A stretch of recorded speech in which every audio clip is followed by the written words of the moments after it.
I thought for once. Hello Dino there, everybody, actually was and good. welcome to Roll with Advantage. So, just as a heads up for tonight's session, Cameron will not be here. Cameron is one of our very brave educators. You know, NW Merchant, I'm gonna level with you. All right, since you're here. So I thought I hit go live at 7. I'm getting real bad deja vu right now. Yeah. I thought I hit go live at 7, and so I did that already 2.5 minutes ago, and I said that exact same thing, and I couldn't keep a straight face. I couldn't lie to you. So hopefully you can forgive me for trying to. So just as a heads up, Cameron will not be here tonight. He is out of state currently. He's on his spring break as a teacher. Well-deserved time. I forgive you. Oh my God, thank you. I appreciate that. I can rest easy tonight. That's awesome. Thank you. So we will have no Cameron tonight, but hopefully he will be back with us next week. So let's go ahead and roll the intro and dive in.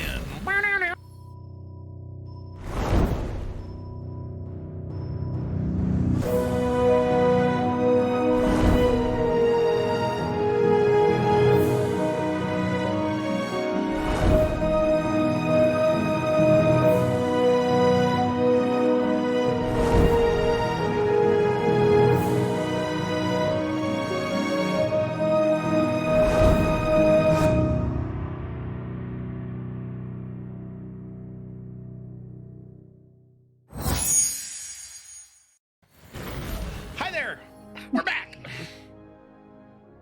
So let's go ahead and dive in. You see, I had a little bit of a lag there in my brain. I stuttered for a moment. John, is this what you feel all the time? Mm-hmm. That's awesome. Yeah. Felicity, remember yesterday when we were talking, I said, and you were like, no one calls you brain dead. It just happened. Okay, I didn't call you brain dead. That is not what I said. No, you refer. You said you commonly refer to yourself as having Internet Explorer brain. So who did the summary? That is not me. So as is tradition Thank here on God. Roll with Advantage, Okay, so in the last we session, didn't even need do introduction. not. I do not do the summary. Instead, I have my players do the summary. And this week on summary is It's me, surprised. Gemma. Sorry. Camera, it's this way. What? Okay. I was pointing to you on camera. I see. Hi. On stream, though, you're still wrong. Well, that's funny. I There can't you tell. go. Wait, that's irrelevant. So, last session, the party all find their way back to the lodge. Bianca is warmed up after her little icy plunge and encounter with Ivana. And so those of the party that were not there are filled in about what happened there, and likewise also happens for her and Ajax, who get filled in for the arrival of the Loyalist forces and Draven Hunt. Before turning in for the night, there are a couple of conversations that happen within the party. Cecily going in to check on Bianca and assuring her that she shouldn't feel guilty for the emotions that she's feeling and going through. And Ajax also goes to Caracilla and brings up his concerns about Bianca, and also to seek counsel on how to speak politics. During that night, as everyone was asleep, Caracilla finds herself dreaming of several images, starting with a warm brazier, then the battlefield at Delna's Pass, and a vision of 2 paths for the souls that were lost there. And lastly, off a curled wooden horn, which she feels a strong connection to. These visions are seemingly cut short, however, as Caracilla is attacked by a figure who is dressed in the same colours of the Syndicate. The party is alerted to the intruder and are able to defeat them, Cecily using Balefire as a last blow, which turns out to have been a really good call, as the individual is a shadow spawn known as a Baijan, and it leaves no corporeal form, only the powerful blade that it wielded, I don't know, and the cloth it was wearing. And also concerningly with that, the healing that the party was able to provide to Caracilla does not fully heal the wound suffered, leaving kind of black tendrils where she was stabbed. And so, fearing the potential connections this thing could have to Draven, Carousel urges that the meeting with the loyalist interim commanding officer Niall, like the river, happens now. And so Cecily, Ajax, and Kyothi go to retrieve him and are able to under the condition that no magic is used, knowing about the suggestion that Carousel had cast earlier on Draven. There's also further uncomfort and suspicion from the part of the All-Seeing, who do not wish for the Loyalists to enter the district in which the Lodge resides, but brief leeway is given by all parties involved to allow the meeting to happen. So during it, Carousel talks of the dangers of allowing Draven to stay and to lead the Loyalist, and pleads for his removal, but it is revealed that Draven has the support and backing of several investors, which makes doing such a thing kind of difficult, as their want cannot be disregarded.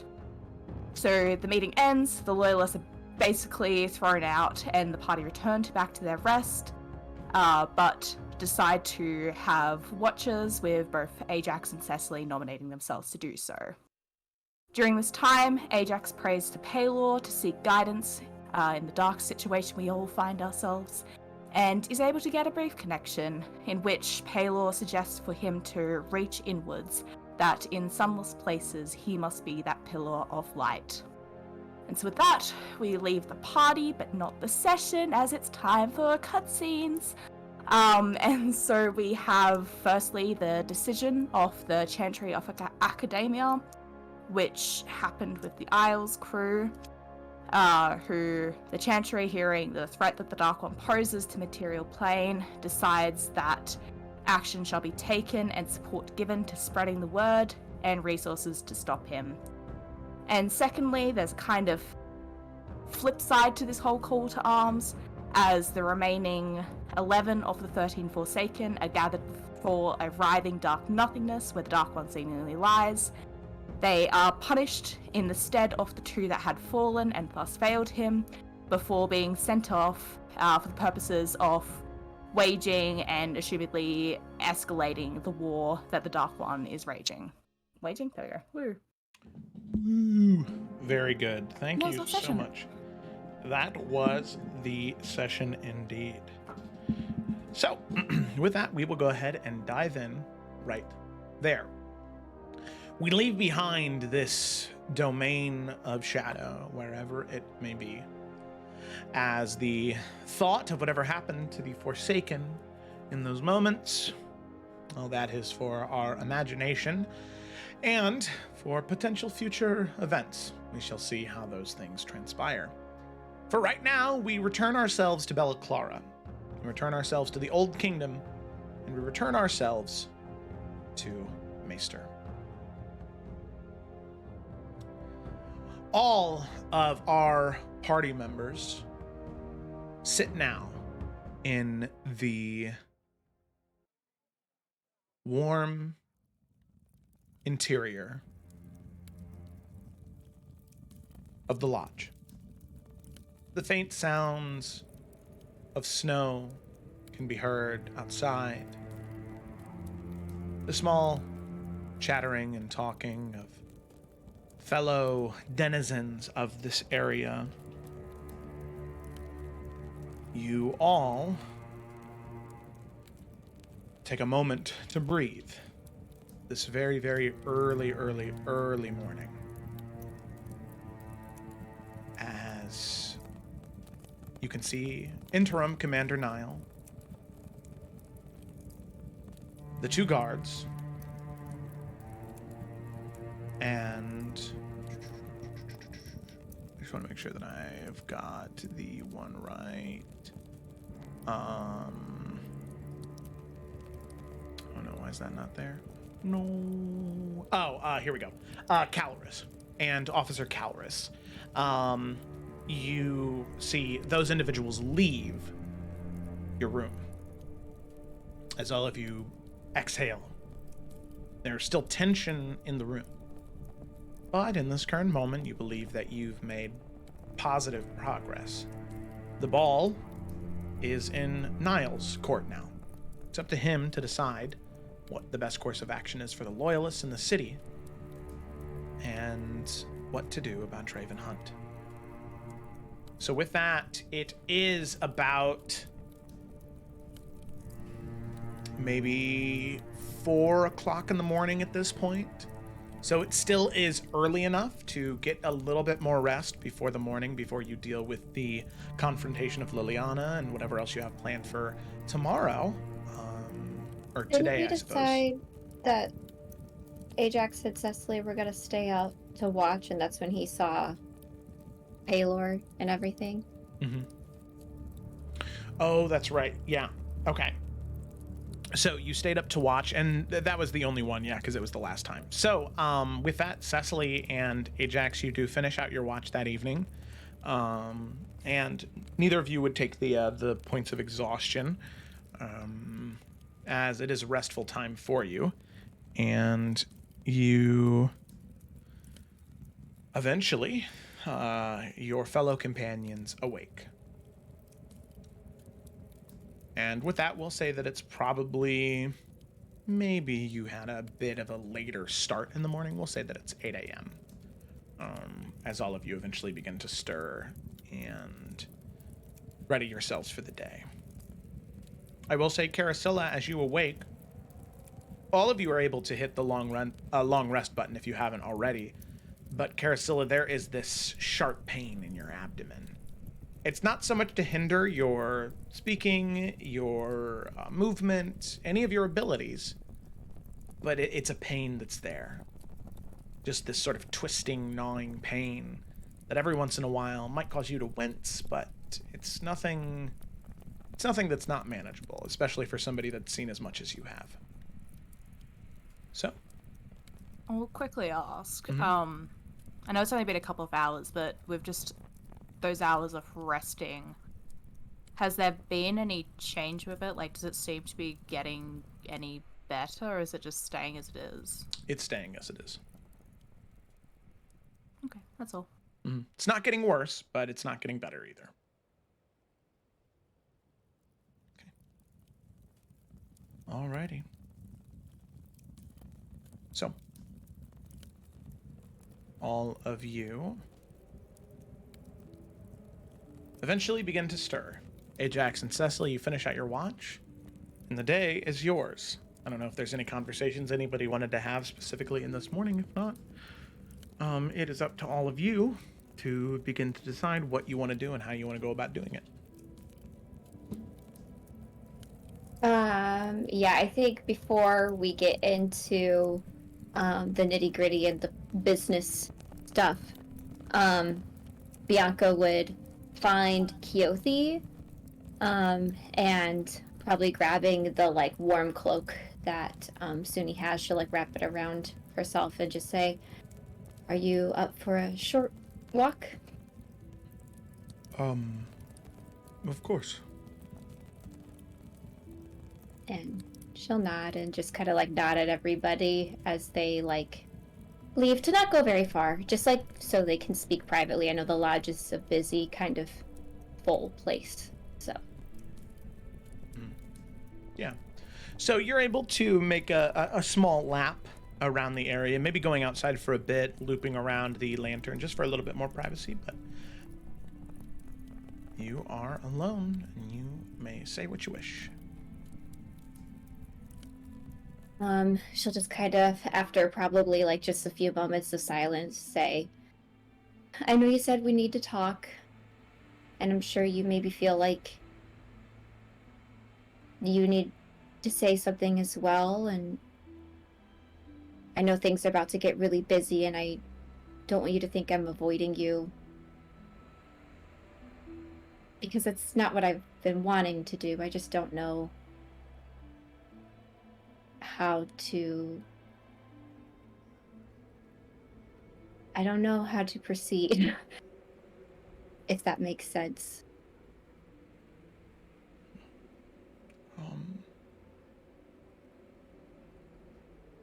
Well,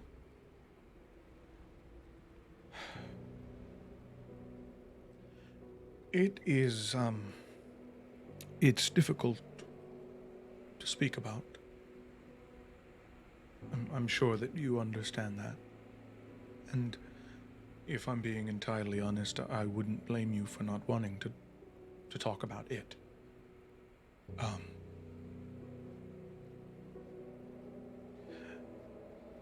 But I would feel as though we'd be doing ourselves and each other a disservice if we didn't at least try. No, I agree, and I knew before we made our choice, even though, to be honest, there wasn't much of a choice, if you understand what I mean by that.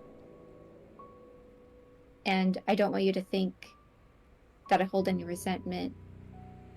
But before the decision was made, I knew, or before we went through with everything, I knew that our relationship would change.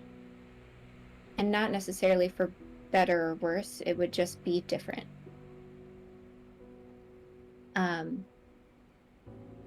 But I want you to know that there was never a moment that I didn't want you with us, back with us. It wasn't a matter of wanting one more than the other. It was, what's the best choice for, I guess, the world? And it's weird to even say it so clinically and almost like emotionlessly, because obviously it was such an emotional place we all had to be in, but I just need you to know that there wasn't a part of me that didn't want you back. I always wanted you back.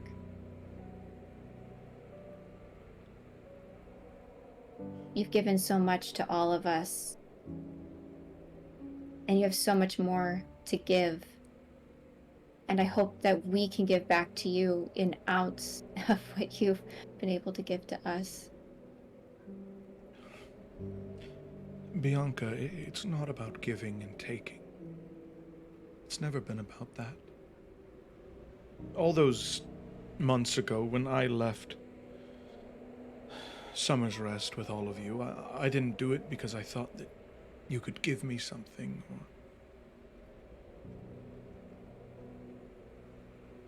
I just felt like that's where I needed to be.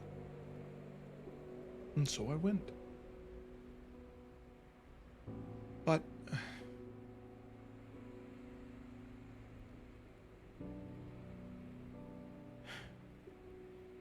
and this is hard for me to...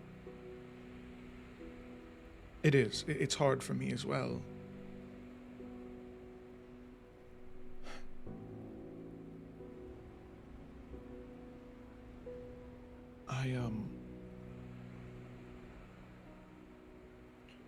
I've said it before.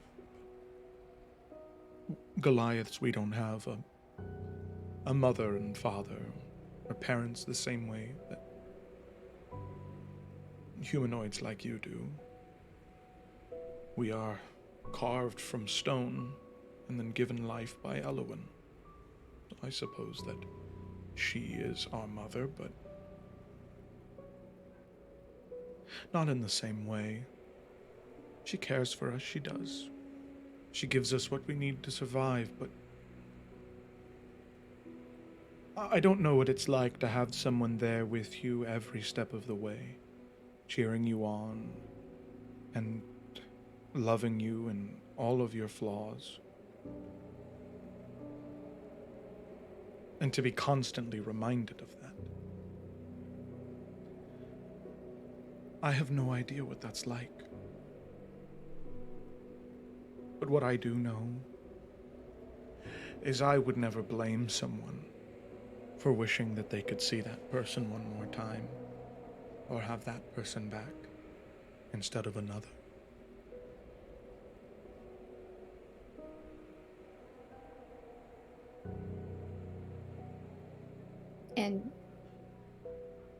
I understand what you're saying, too, with that. I just needed you to know that it's more complicated than which one is would or rather. It's more that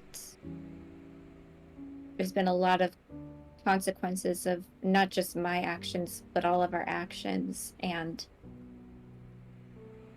we have to figure out how to proceed.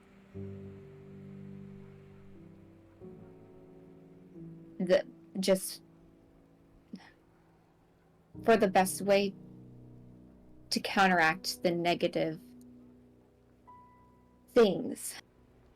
Like, I genuinely believe that the result of my mother's death was my actions. The result of your death was our actions. It was a group decision. I did not feel comfortable putting my needs above the group's. And again, I do want to emphasize there wasn't a would you rather have which. It was a I just wish that didn't happen. I wish we could have gone back. I wish we would have done things differently. Because just ever since even getting my soul back, nothing has felt right. But I do think bringing you back was the most correct thing we've done since.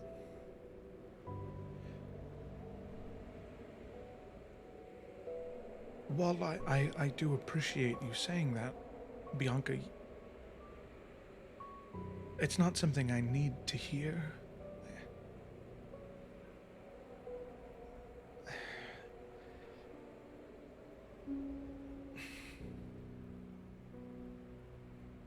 Like I said,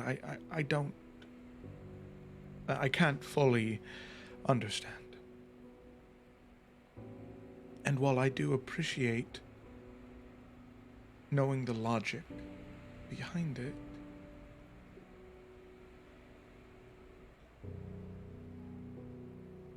I don't know.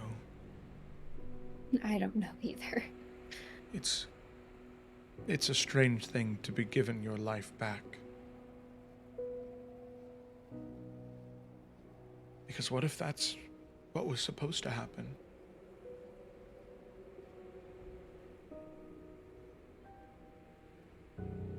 I don't know. I thought that too.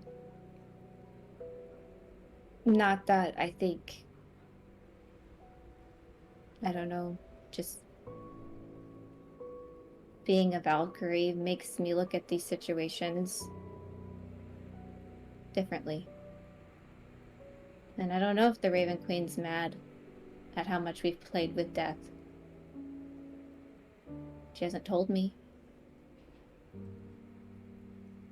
I don't know if we're making the right or wrong decisions, but I know we're trying. Then, Bianca, I want to offer you something. And I need you to hear what I'm going to say first. And then you can say what you wish.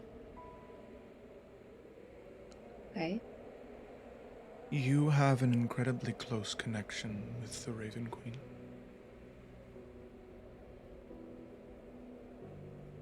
You have taken an oath about shepherding souls and maintaining that cycle, correct? Yeah. If it so happens that you hear something of disdain or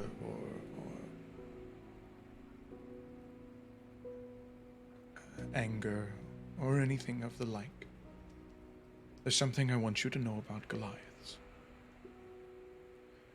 We are born of stone and earth and mud and water and air and fire.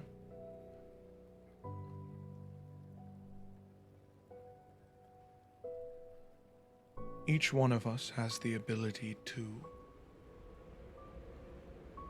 should we choose, And should the clan leaders agree, we can assimilate back into the earth. We can return to our mother's grasp. It is not something I want.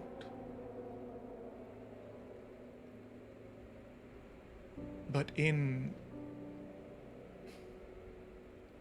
this conflict, I can't help but wonder if a life coming back puts an imbalance in the weave. And then what counteraction is taken to balance it? Is there one? I don't know.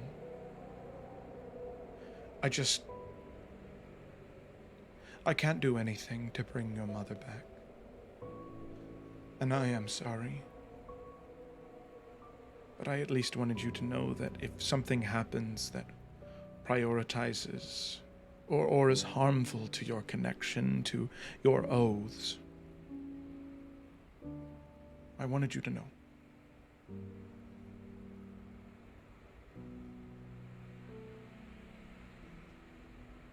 Thank you. I don't know yet. I guess I'll find out. Definitely this most recent commune with her was colder. But I don't know if that's something that has to do with our actions or the Dark One and everything else. But I don't fully understand how the Weave and the Raven Queen keep balance. Because there's a good chance that the Weave knew, or the Weave had planned that. Man, I used to never talk like this. If it was destined for us to bring somebody back, if we were destined to have to make a choice. So don't feel guilty about something that you had no control over. There's a possibility that it was always destined for us to be at that point. It didn't matter which way we leaned, just that we were going to. We just don't know. This might have been the Raven Queen's way of keeping balance. I don't know.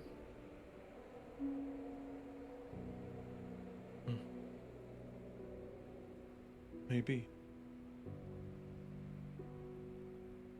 Maybe. Well,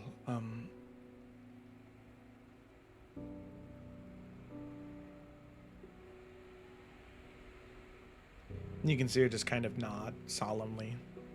Yeah.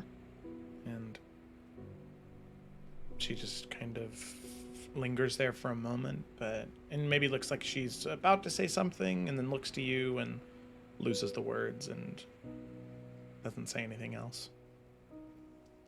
Yeah, I think she'll just finish with, after they're like wrapping around and like almost at the front of the lodge, she'll just say, like I said, our relationship, it's gonna be different.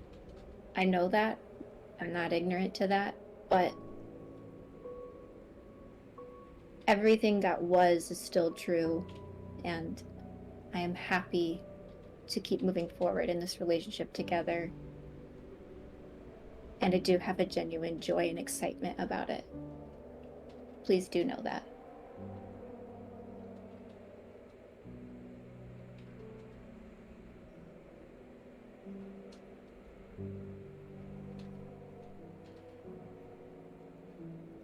I know, and I don't want you to take my, I don't know, frumpiness or as me being upset that all of you decided what you did, but I don't know, I've been asking a lot of questions. I've been asking Elowen a lot of questions. And I haven't been hearing anything.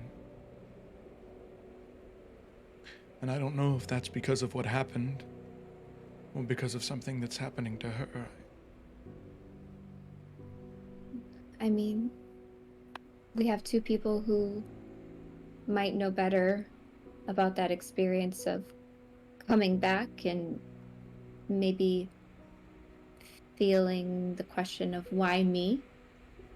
I don't know where Cecily's at in that journey. But then you can always reach out to Suni and see what he's hearing from Elowen as well. And I'd be willing to commune to the Raven Queen, but I'm, at this point, I'm a little nervous about what she would say. She's definitely not as warm as Elowen. Like what she said about Mimir was heartbreaking. So.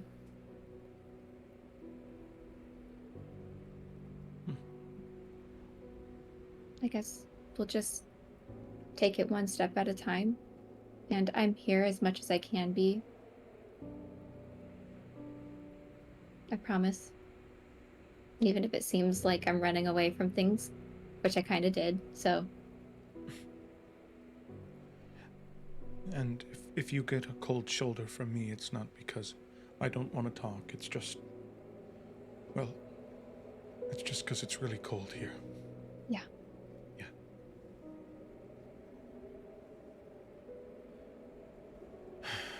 And you can see her kind of like ball her fists up for a moment and squeeze a bit and then let go. And well, we should probably get back inside.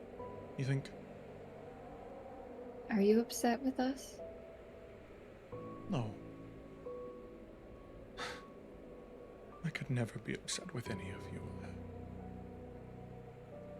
You did one of the most magnificent and divine things you can do for a person. I'm ever thankful for you, for everyone, for that. I just worry about what implications it has. That's all.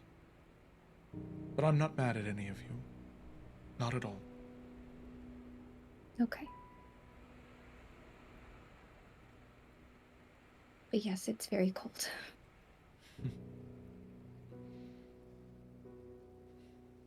And with that, the two of you return from the cold exterior back into the lodge.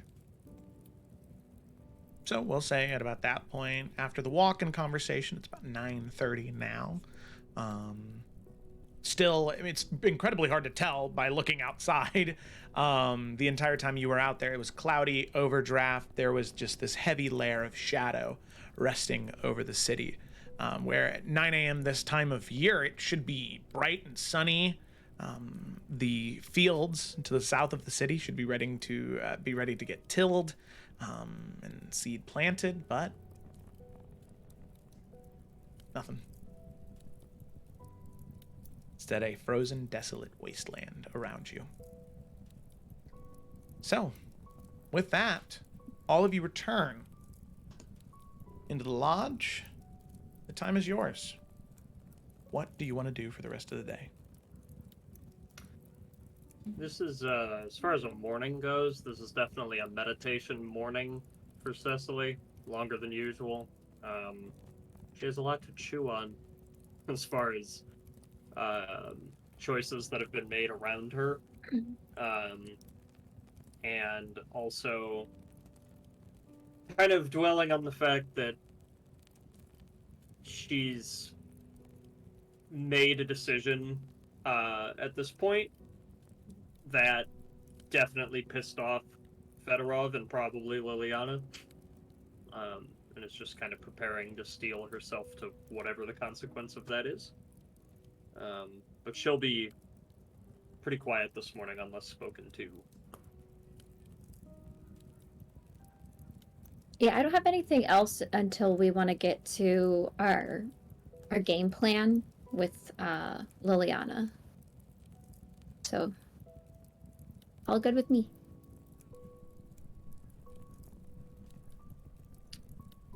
Same for Ajax. I think that before we head out, he will say a little prayer to Paylor, asking for guidance, but nothing too long, nothing to take attention away from anything. Just a little quick thing. Okay. Carissula, you got anything? I mean, I guess the only thing she would have is before they go, it's probably good for us to chat about how we want that conversation to go.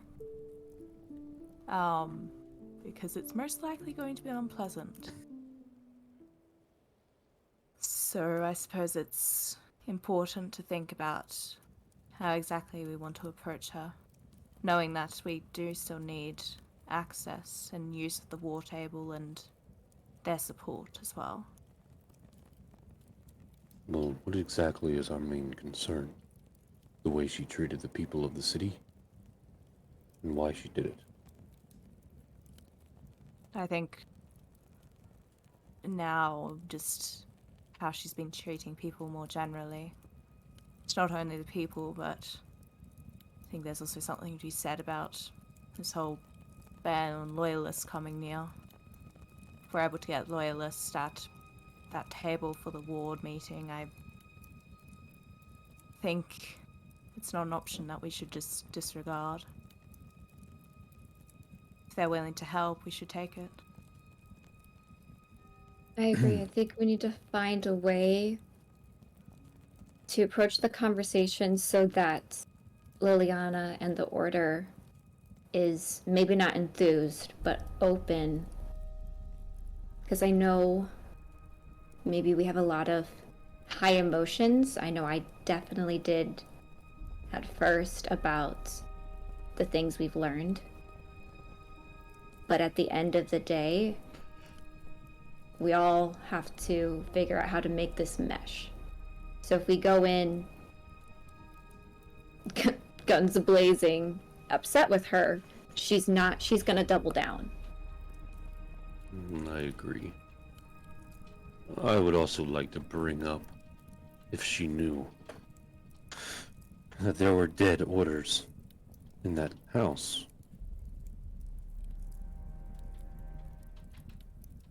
I think if we approach it as we have some questions about raised concerns, we ask the questions, see her response, and then give our points as to why we need to be open and have a more unified approach in order for the betterment of Maester. Because at the end of the day, everyone's main goal is for everyone to be okay, the city to stand, for the Old Kingdom to be lifted of the curse. If we can just get everyone to understand that we're all actually on the same side, it's just that because of a lot of circumstances, everyone's got different views on how they want to do the thing. Maybe she will be open to letting the loyalists in, and then once the loyalists see that they're extending an olive branch, we can go from there, and then over time we can heal the wounds that have been open. I don't think we're going to be able to solve it right away, but I think that we should also go into this conversation realizing that we are neutral. We have no allegiance to anyone here, and all we want to do is help. We want everyone to succeed. So we should not back down in a conversation if that is tested. that's true. What are your guys' thoughts?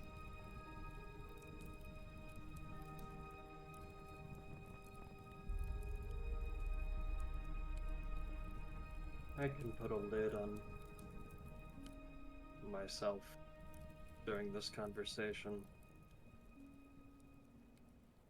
I'm not going to have anything to say to her that isn't just going to burn the bridge, and that is not what we want. So,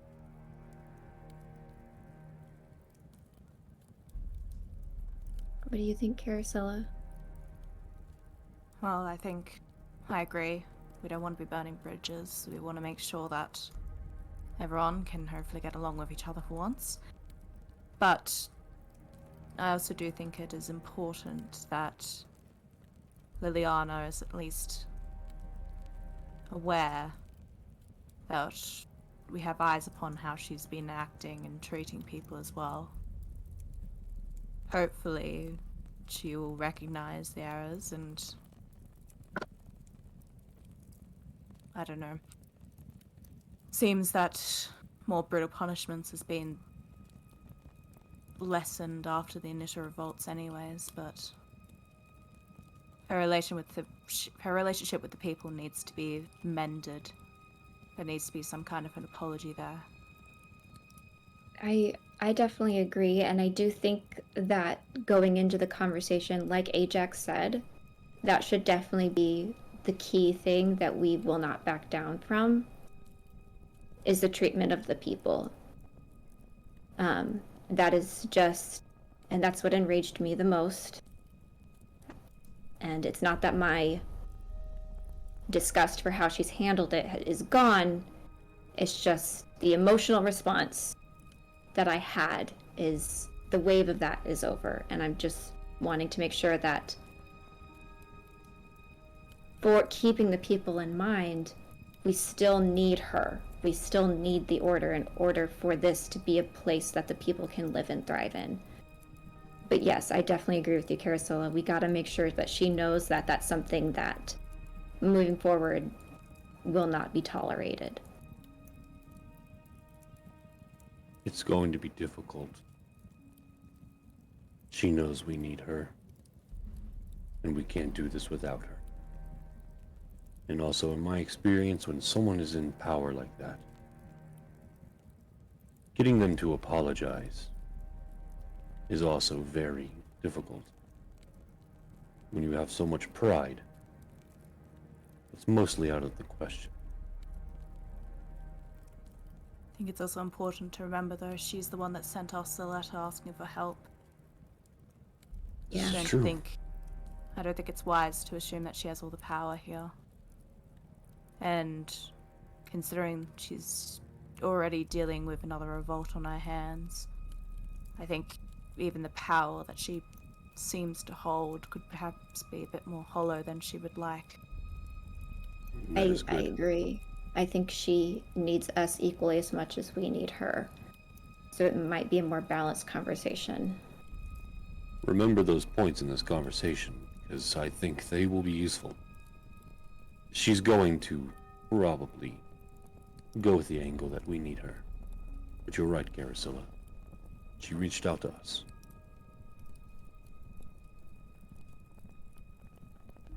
Do we feel comfortable? Is there anything else we want to make sure we touch on, that we want to discuss before we get to her? Is there anything that we don't want brought up? How about a practice round? You can think of a few things she's probably going to say. Yeah. Pretend I'm Liliana for a second. And unlike she usually does, Cecily's like not going to do a bit or an impression at all. And she'll just sort of turn a little bit. I've been leading for a lot longer than you. You hardly have a track record. You're just some regular who was thrown into this. Who are you to tell me how to lead people? And she'll just kind of gesture to Bianca. And I will admit the fact that I am new to this, but that I was a citizen, not of Maester, but of Velaclara. I know what it's like to be in their shoes, maybe not directly with the Frozen Winter, but to be taken advantage of by the Loyalists, by the system, and that also, even though we are newer to this, we understand what it's like to have to retroactively fix some mistakes that didn't feel like mistakes at the time. I think we can, and this is separating from what I would say to her, but I think we can all agree here that there are things that we have done that we would not have done again if we were given the option to go back. And I think we can give Liliana maybe a little bit of grace, because despite the fact of how she's continued to treat everybody, we were not in the shoes, we were not here when it happened, we did not have to make quick calls. We don't actually know what it was like. Not that I agree, but if we go in only accusing and only saying we would have done better, we actually don't know if we would have.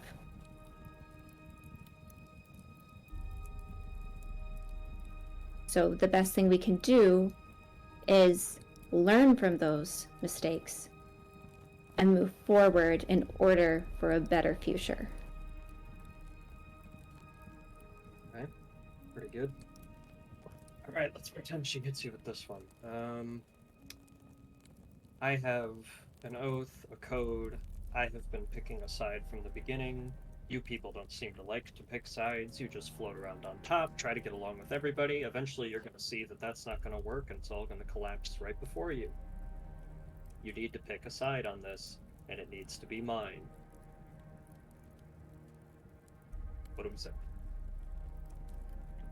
Well, we can just say, in a more kind way, that is literally Ivana.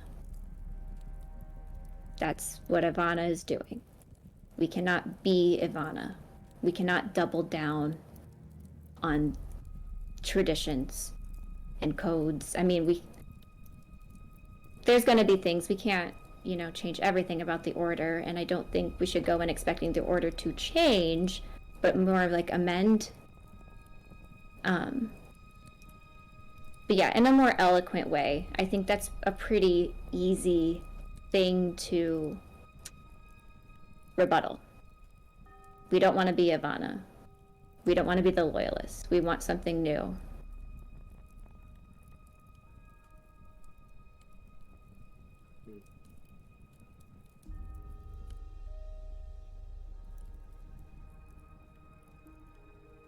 All right. I think Like very I said, important. I will sit back, make sure I don't add fire to the whole thing. Well, if things go very badly, go ahead, I guess. Maybe not, Why not? because we need her on our side. Even if it goes really Well, badly, it doesn't mean also- it's the nail in the coffin. If you're speaking of literal fire, there's a lot of civilians in here, and I don't think that's a very good idea. Oh, were you speaking of literal fire? No? Given what I'm capable of, I get the confusion. But You, no. you made a tornado out of flame, not but a couple Well, days ago. she didn't make that. That just happened. No, It came from a spell she casted. And like Bianca said, I will But take she didn't make responsibility. the tornado part, right? You know, Keothi, if there are things I could go back and change, I would. Just like Bianca said. That's not one of the big ones, but I would try to not make an ice tornado. I'd probably not bring Bianca onto a sheet of ice. Carousel, how's your stomach doing?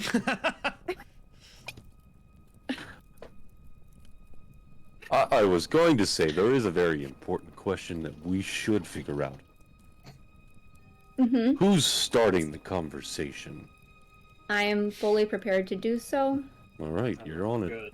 I was about to call nose goes. Same. Well, I I think mean, that is I another don't- very important question that Bianca just brought up. What do we tell Liliana about what happened to Carasilla? I feel like it's important. Well, the truth of the situation is enough. If she is going to be staying where she is as a leader within the city, It's important that she knows that there are potential, well, darkspawn around. Likely dark friends as well, Draven aside. And I think knowing that is important, as seen before, dark friends will tend to try and latch on to people like her. People that do have some kind of leadership, and take them straight into the dark. If we get to her first, we warn her, we make amends, stop her from even trying anything remotely terrible, then hopefully that fixes that before it even becomes a problem. We should also be. I was just gonna say, Carousel, I'm happy to lead the conversation, but please do feel free to help me with the details, as I know you got to experience basically a lot of her points firsthand, more so than me, especially about the Phoenix, then to the Syndicate, and then this event, and even like the Loyalists situation and Draven Hunt. So I basically just want to say I'm not trying to monopolize, I just am mentally prepared to at least get this conversation going. I also think that when we mention the Shadow Spawn, if she comes to conclusions that it might be the Phoenix, we should steer that away. We don't have evidence, so that might cause more problems than not. Oh, we do know there's a link. The Shadowspawn was in the colors of the Syndicate. Phoenix is obviously part of the Syndicate. It's not something that can be ignored. No, I think, if anything, it will be helping our case, as it creates a common enemy, which tends to bring people together. I also don't know if we should lie. Well, No, we shouldn't. I wasn't suggesting lying. Just like I'm just refraining. worried. I'm worried that she might take that and use that against the people that you two met, who follow the Phoenix. And we know only follow because of... It's a very complicated situation. But they're good people from what I've heard you all speak. I don't think That's why I think it could be a potential for a shared enemy. The people peop- obviously would not want to be used and manipulated by the Syndicate, by the Phoenix.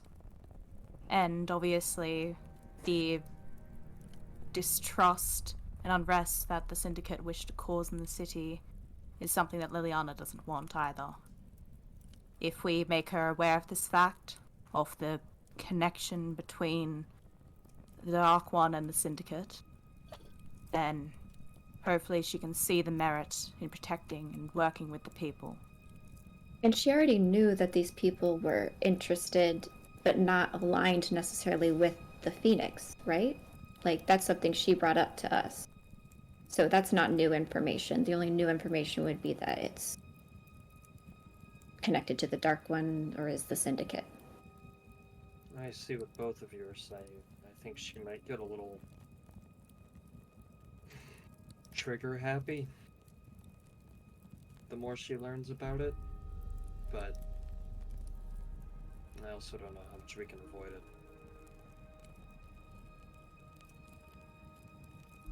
Let's just be prepared for the worst. I think we could probably spend all day talking about this.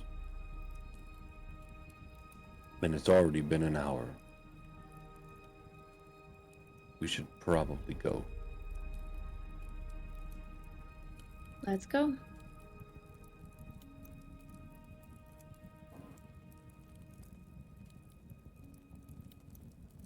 Do-do-do-do. Okay.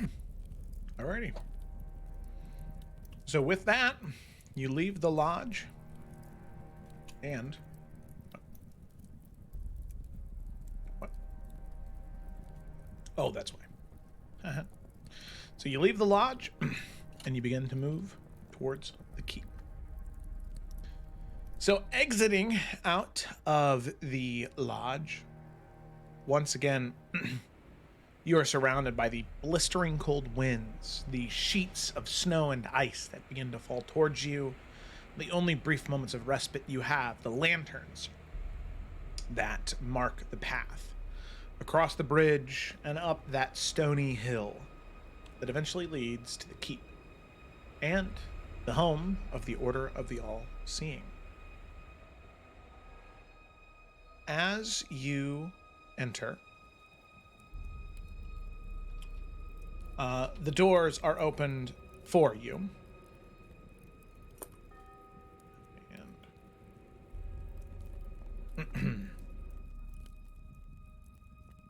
And you see,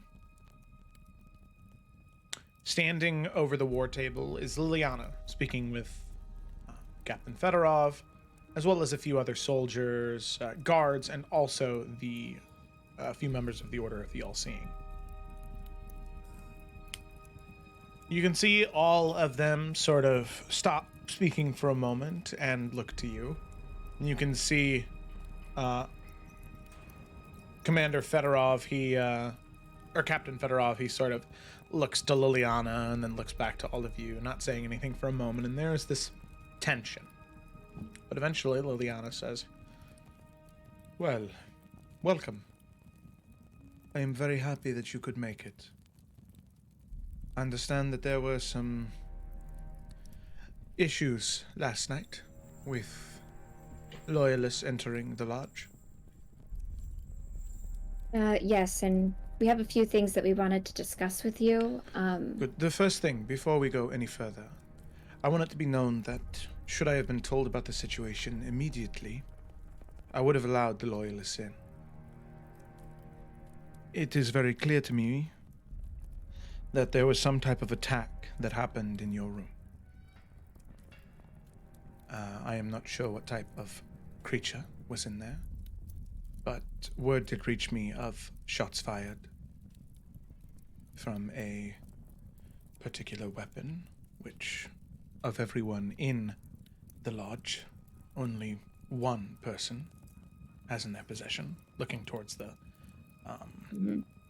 revolver at your side. If I were to have Yes. known about such a situation and about the immediacy in which you would need to speak with those individuals, I would have allowed a small number of them in, no problem. I want that to be clear immediately before you say anything else you may have planned. But I just wanted to get that out of the way.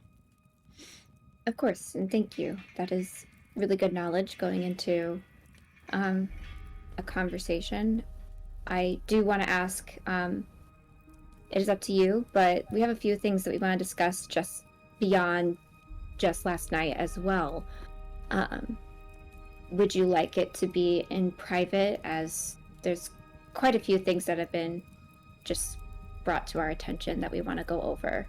I have It's up to you. nothing to hide from these individuals. Every Okay. decision that has been made in the city so far, or any decision that will be made in the future along with all of you, they have been a part of it and will continue to be a part of it. Okay. So, yes, last night there was an attack. And I know we have a few different people who can go into the details with that. It is connected to what we were discovering about the Phoenix. Unfortunately, Carasilla took the blunt of the damage. Carasilla, do you want to kind of talk about what we've learned about the Phoenix as well? Well, I suppose to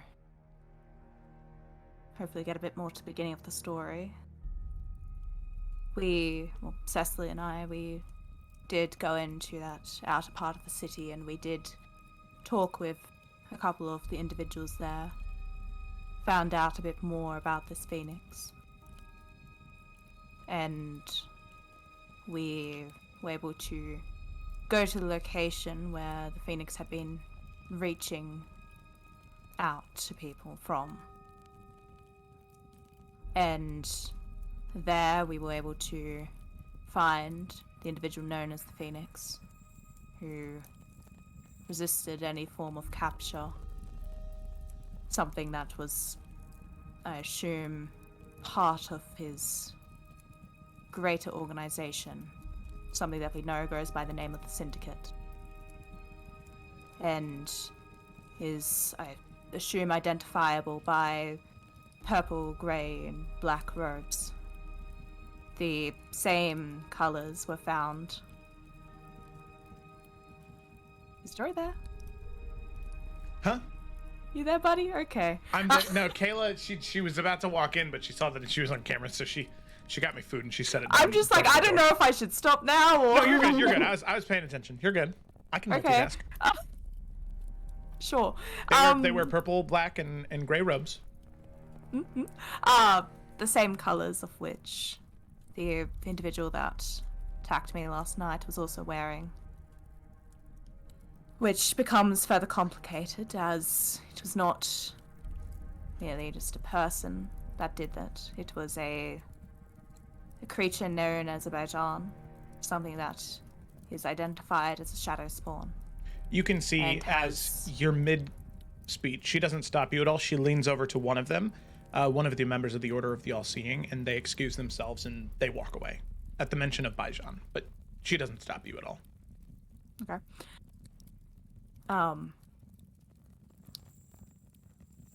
Was Azerbaijan something that is connected to an even greater entity known as the Dark One? And so I suppose the crux of it is that there are perhaps more or greater threats than just some local problem that you're facing in your city. Something that is trying to prey upon the people and, in the fashion of the Dark One, tear the city asunder.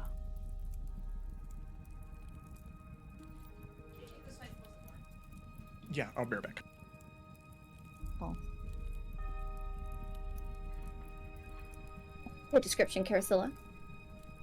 10 out of 10 Liliana is a poop face. Liliana is... You got it out there. She never heard. Liliana You're This doing is a like great a job. trial. You're talking Okay. very well. All right. I'm so sorry. It's all good. And then picking up after what Carasilla said, now we'll go into, I'll let Carasilla also speak about why we needed to speak with the Loyalists so quickly, and apologies that wasn't communicated. It was a high intense moment, and we acted with what we thought was best judgment. Apologies if that was not best judgment. However, not just learning more about the Phoenix and the Syndicate, we learned a few things that just brought up some concern, and if you wouldn't mind, I'm just going to kind of list them off a little bit, and then you can go ahead and let us know your thoughts and kind of where your head is at with everything and the decisions. For one, I would just like to address several of the things that Carasilla brought up. I would not like to get so caught up in going point by point with this that you've prepared, which of course I'm sure is very important as being new to this city. I understand that you may have heard things or you may have questions about things.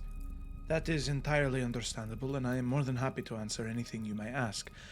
But what Carasilla just said, I'm sure all of you can recognize the gravity of such a story, order of events. So forgive me if I'm not willing to just move on so quickly from one thing to another when you mention a lot of very big things in one story and then just try and move on. So, Of course. thank you. Of course, I am no stranger to this entity that you refer to as the Dark One. Shortly, hopefully, one of the guardians of my order will return with several books with information on said entity and mentions of them in history that have been maintained through our archive specifically. I will see what I have on them in this place and hope that there is more information that I can give you on said creatures or perhaps other creatures that may serve themselves. Hold their allegiance to the Dark One. So, that is point one. Point two, if it is all right with you, I would like to establish several more guard patrols throughout the lodge, specifically those set up around your rooms, to guard those doors, and potentially, if you would be comfortable with it, one or two within your quarters to keep an additional watch. I understand, based off the questions you may have, and the tension that is currently in this keep, that may not be something you're comfortable with immediately. Very well. Regardless, there will be more patrols in the lodge. My final question is, you mentioned this entity known as the Syndicate. Do you have any more information about them? I am willing to admit when I do not know something, and that is not something I am incredibly familiar with. We learned as much as we could. Go on. Unfortunately, there's not too much we can say about them yet. We were able to recover some documents where we were fighting the Phoenix. They were encoded, and we have Mimir currently working on trying to decode them and hopefully provide more information, as the Phoenix seemed to be very unwilling to go down without also making sure that information was destroyed. I think, unfortunately, all we know is that they are trying to get a hold of the people, and that they do have some connection with the Dark One.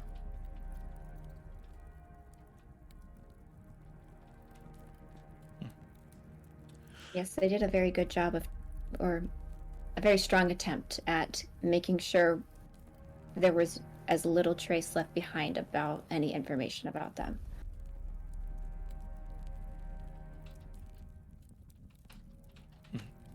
That is very interesting.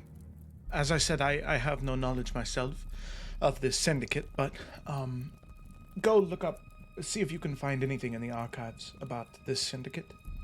Is there any other information you have aside from them potentially working with the Dark One at this current time?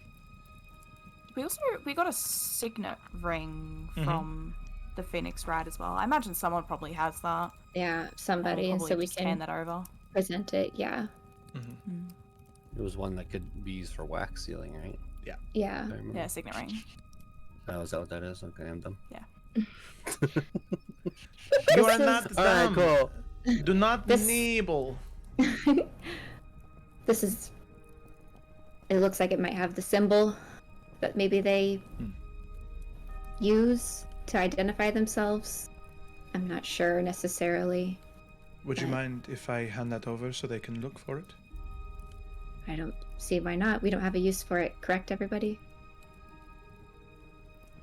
All right, and passes along. Well, I will be sure to return this. She hands it off to another member of the Order of the All-Seeing, and they leave. All right, thank you very much for indulging my questions. You may move on now. No, of course. Before we move on, there was more information. We did find,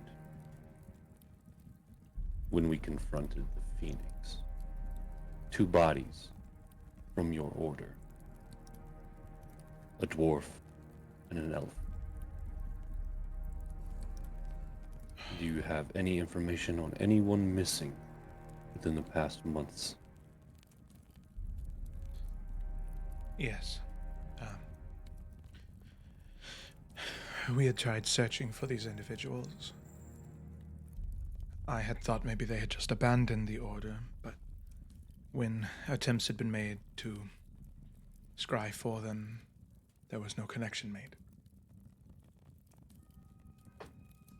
I thought maybe they had tried to leave, but you see, there are some within the Order of the All-Seeing. Some who do not believe that we have the resolve and strength to survive this winter and the coming conflicts. Those two in particular were assigned to investigate this phoenix. They were assigned to discover more so we could take action to deal with this insurgency.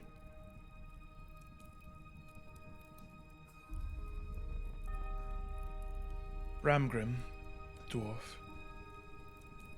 disappeared about a month ago, and Isa, the half-elf, a short time after that. I had assumed they'd given up, and they'd left. But you believe that it was this Phoenix, or I suppose the Syndicate, that did this? Yes. Seems as though they are synonymous, but I think the Syndicate is the most correct way to describe this group. Believe the Phoenix is only a member of it. Not so much an organization in himself. Or a guise to lead people astray. We know where the bodies are. We could not bring them back.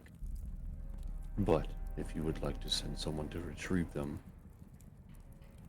we can show you.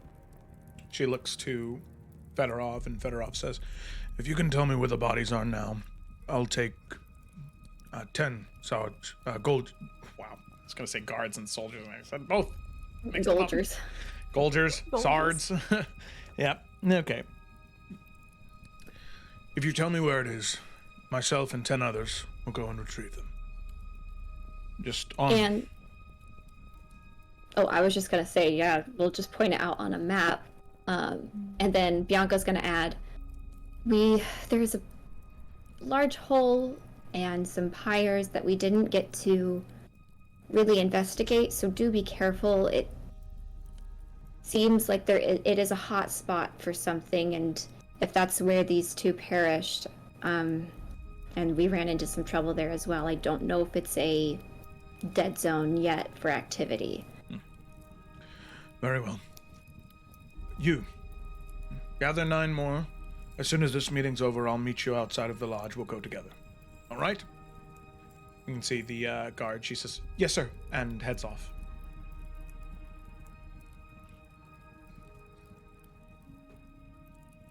Was there anything else that we needed to touch on regarding this? Good. Okay. Now this next part of the conversation, I think you may assume that we're coming at you with a lot of personal opinions, but at the end of the day,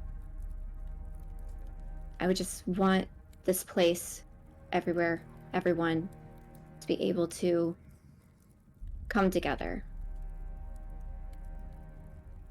We are here to make a better place for the people. We're here to rid this place of the frost and create a future that is bright and hopeful and remove the stain of what is happening in the Old Kingdom. We did hear of some choices that were made, I think specifically more early on in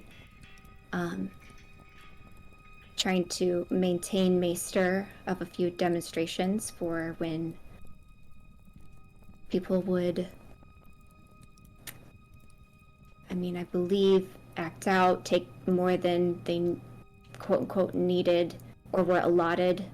And while I know I do not have the nitty-gritty details,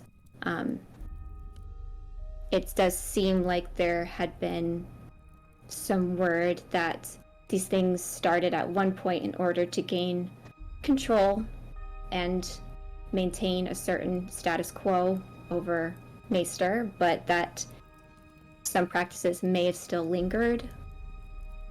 We just wanted to know kind of where you were at, because at the end of the day, we were not there. And so we heard one side, we want to hear your side. And we just, again, at the end of the day, it's all of us coming together. It's not us fighting each other. And I just want to know.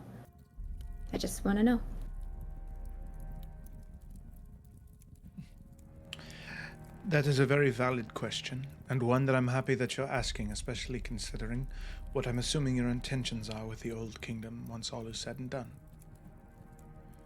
So I commend you for asking questions about why specific choices were made.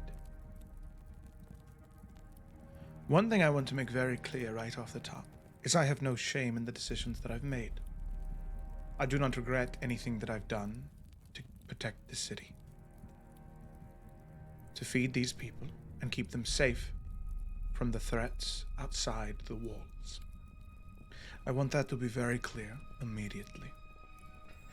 I also want it to be known that the Order of the All-Seeing, considering our history, our teachings, our intent was never to lead. This organization was never founded to lead people or governments. We were meant to protect.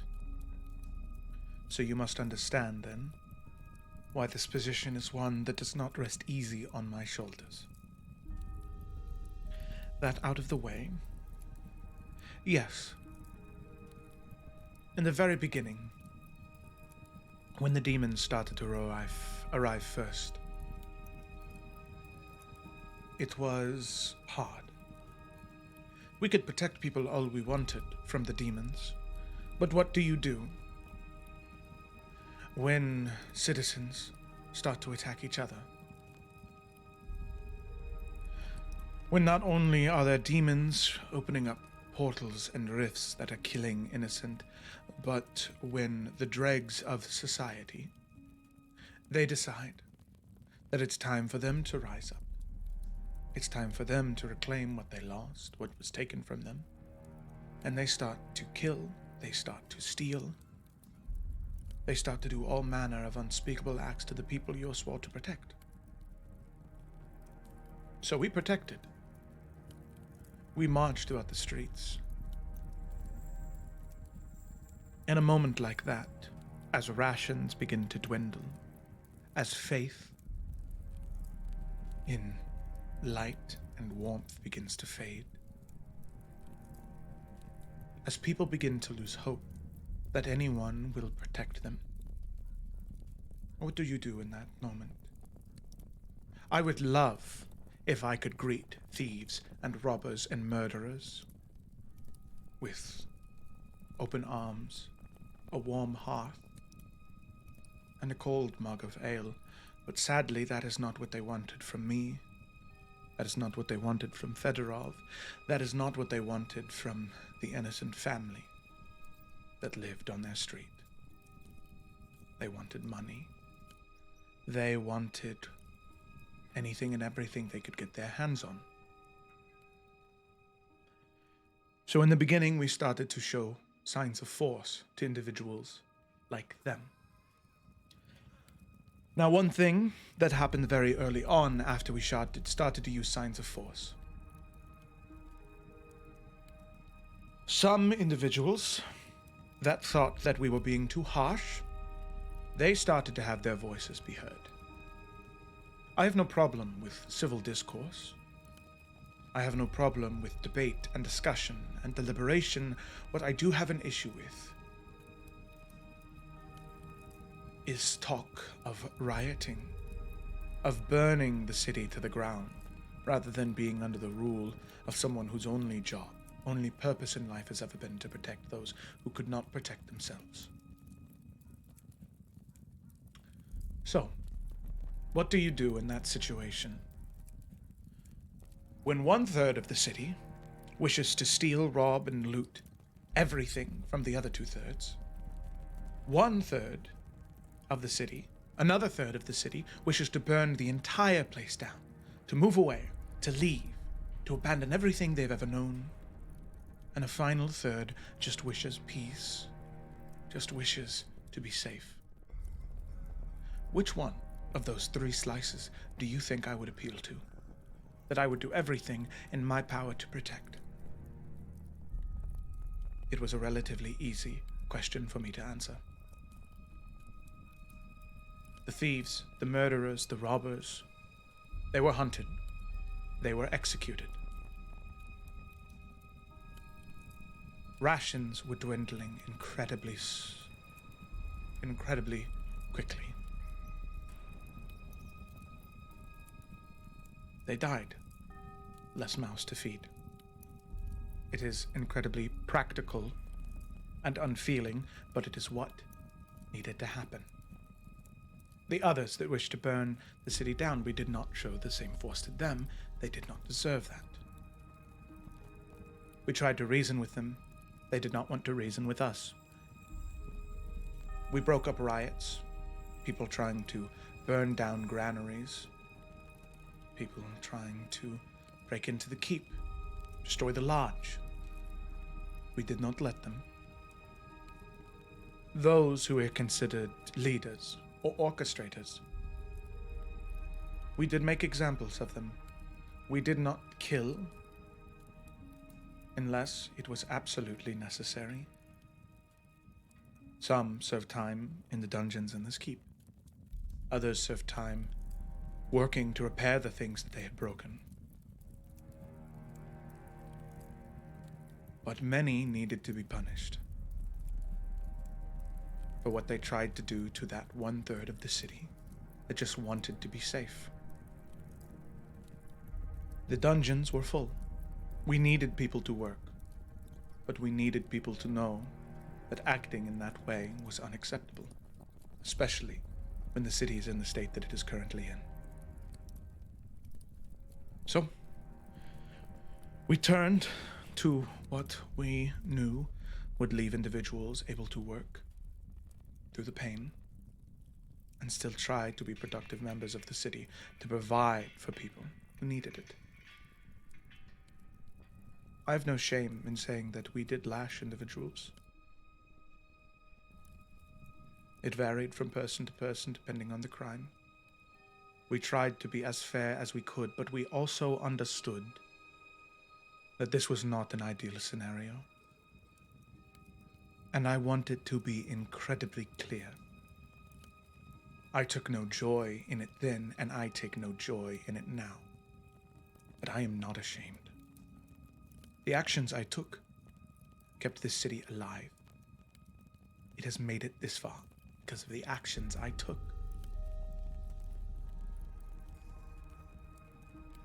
So, does that answer your question? It does. And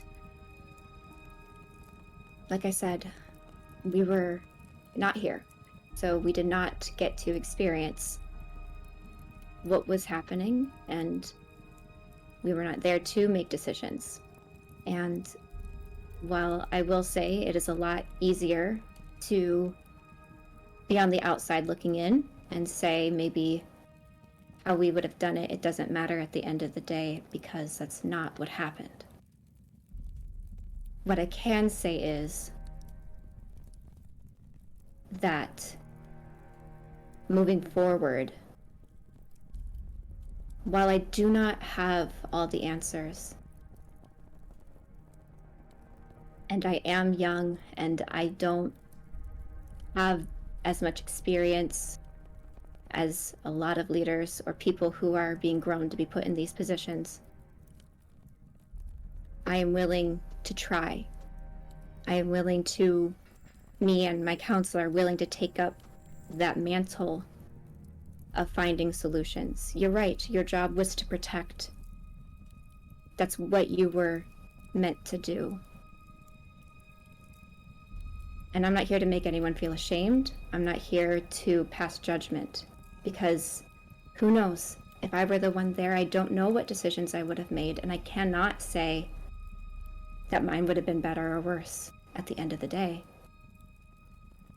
But I am here now, and we are here now, and we all do have a goal. And I think we all have the same goal of wanting a place that isn't cursed, isn't struggling, where we don't have to stress about the unbalance of food and lodging and where your men are, if you have enough to patrol, if you have enough to take care of the crime, all of that. And I don't have an immediate answer right now, but I know for me, I'm making changes. I want to make changes in my own personal life to be able to be the leader that this place needs. And she'll like walk forward to the table and like take the gun off her hip.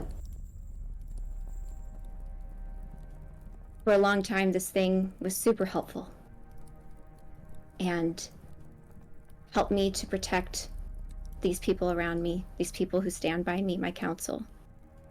They're my world. But last night, it damaged a relationship that I've only began to know. My relationship with the citizens. And I will no longer use this. And she sets it down.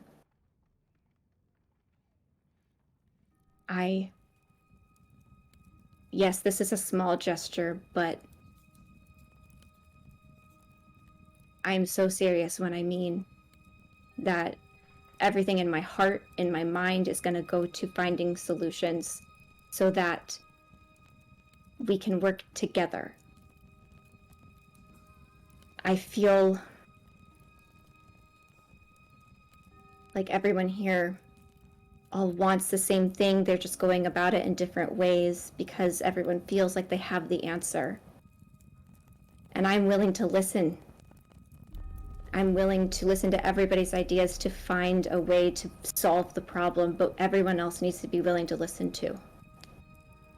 And if you are willing to help me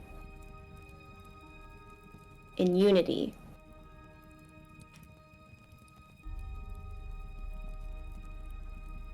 I think we would have a wonderful relationship, and I think there's a lot that we can do together. And I'm not here to step on toes. The order is clearly ran so well by you.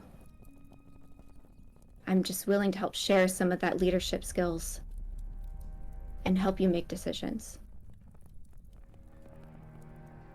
for the people and for the betterment of Maester and beyond. I do hear what you say, and I respect it. At the end of the day, the person who is meant to lead these people, the group of individuals that should decide their fate, should not be the Order of the All-Seeing. That's not what the Order was founded on. I do not run mad with power. I will gladly share that burden. In fact, I would gladly give it all to you. But you said it yourself. You are young. You know very little of leadership. And the relationship with your people is already starting on thin ice. So, how about this? 3 problems have been brought before me in the past week. 3 problems that need an answer by tomorrow afternoon to the people of Maester. 3 problems that you will solve.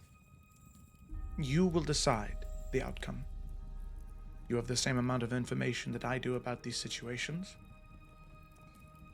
You are too busy to go to each one of these cases and ask and speak. As a ruler, you will not be able to listen to the pleas and plights of every single citizen of every single city. As a council, you'll have to be given the information you're provided and interpret what is best from that. You will present what you will do to these individuals, to the city, to your citizens. You will have a moment to speak to them and say what you wish.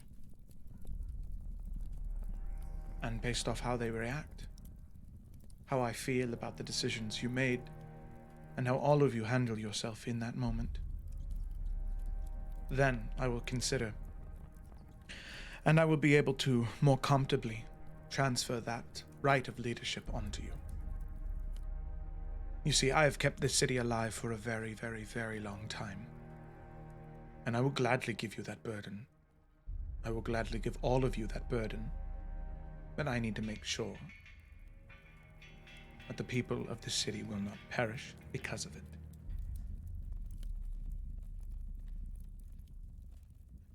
Does that sound fair enough?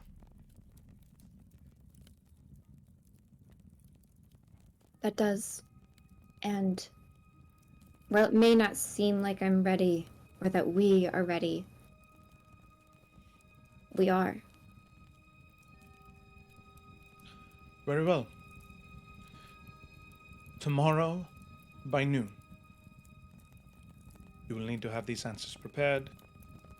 Typically, due to the large size and the room for people to meet, anytime these decrees are made, it is typically made within the Church of the Sapphire Goddess. You may present there or somewhere near, it is up to you. I just need to know to direct the people. The 3 problems. 1, there was a man who murdered his neighbor for firewood. Both of them were given the rations and firewood several days ago. They had ample amounts to make it through the week. But one man decided that he did not have enough. He murdered his neighbor and took the firewood. The second issue. 3 guards deserted their posts. They tried to leave Maester, and if it weren't for a returning party from outside, they would have gotten away. These 3 guards who deserted, because they deserted their posts, a rift opened near a small borough of homes. 2 families were torn to shreds by demons because of their abandonment. You'll need to decide what to do with those 3 guards. And finally, there was a child who stole from the granary to feed their family. That is the information I was given. But their family had been given their rations. In fact, due to certain circumstances that had transpired with advances that the Order of the All-Seeing had made in producing plants and edible crops within the temple, most families received a surplus. Their family was one of them. But the young child, she still stole. So, I will not give you any counsel on these matters. I want to know, based off of your own life experiences, and what all of you have experienced, what you decide to do. And I want to make it incredibly clear. And I'm sure you are already aware of this, as she looks to you, Bianca. A ruler who makes decisions by themselves, without the aid of their council, is a fool. Most people have it confused. What made the Old Kingdom that of the House of Damaris, what made them so strong was not the leadership of a queen. It wasn't the strength in arms. The council that sat beside the queen, they all shared equal power. They all had equal say in what was best. The queen merely served as a mediator to distill the best they had to offer. But no one person was more important than the other. As soon as Queen Ivana decided that was what was the truth, was the moment the kingdom fell. She was too blind to see the investors rise up around her. So, tomorrow afternoon, you must have an answer as to what to do with those individuals. The man who murdered, the 3 guards that abandoned their posts, and the child that stole. The child, if it matters at all, is a young boy, 12 years old. The man who murdered is around 150, an elvish man. And the 3 guards, all human, in their 30s and 40s.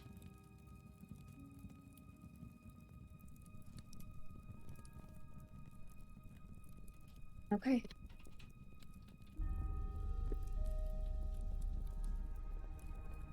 I believe that's something we can handle. And we'll let you know about the meeting place. For now, I think that's a good plan to have it at the temple. Very well. So that was one of the points. And then our final point has to do with why we met with the loyalists last night so quickly. And then she'll like turn to Caracella again.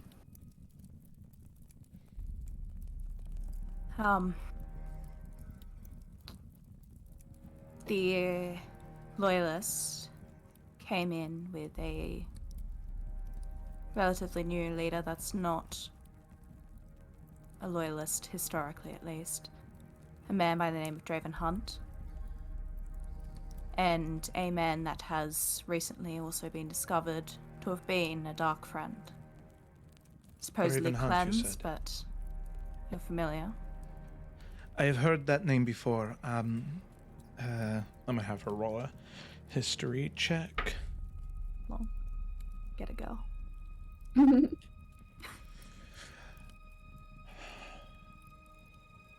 It's been a long time. Before I was allowed to take position of leader of the Order of the All-Seeing, I had to go on a mission, so to speak. I was sent to Tarkir in search of a special cave where I could find a gemstone to power my Moonblade. There was a group of individuals there. The Golden Shields. A private military. They were being led by a man who I later learned was Draven Hunt. I only passed them briefly, but I like to think of myself as a pretty good judge of character. I did not like the man then, and I'm assuming that by what you're going to tell me, him being a dark friend, and I'm sure whatever is to come next, I will have a less than favorable view on him. Please, I did not mean to interrupt. Continue. No, it's good to know that you're at least familiar with who he is. But he has taken command of the Loyalists. And should that continue, that could potentially cause problems. But he's also not, well, he shouldn't be taking any leadership with them, with anyone really.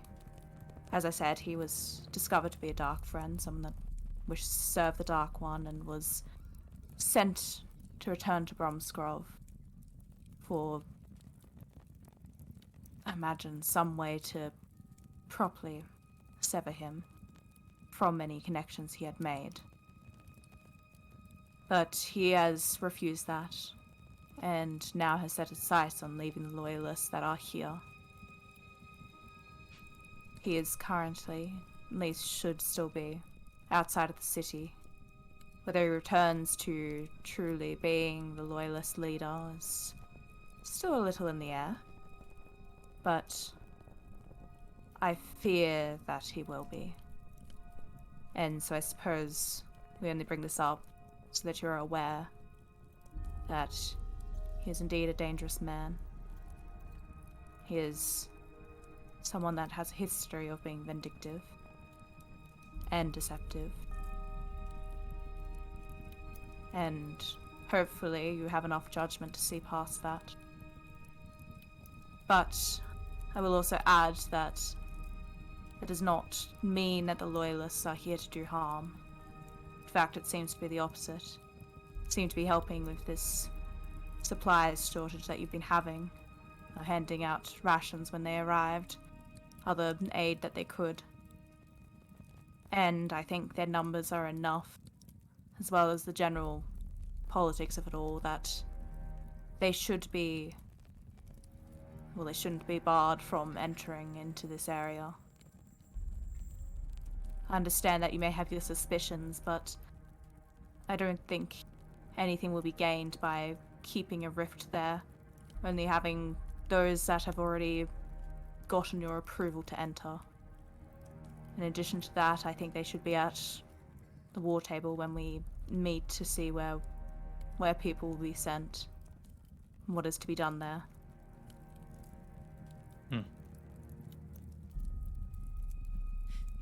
You can see she looks at you for a moment and nods, and no persuasion check needed.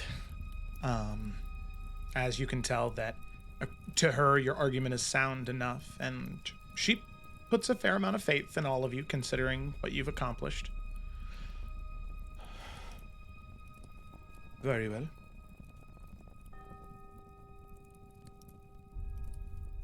You spoke with the individual that has taken the Raven's place, then, yes? Yes.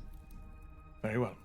I will allow him and one other individual to be present at these meetings.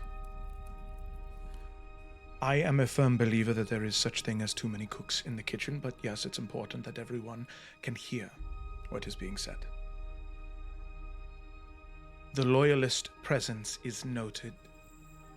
The supplies they give to the citizens is appreciated.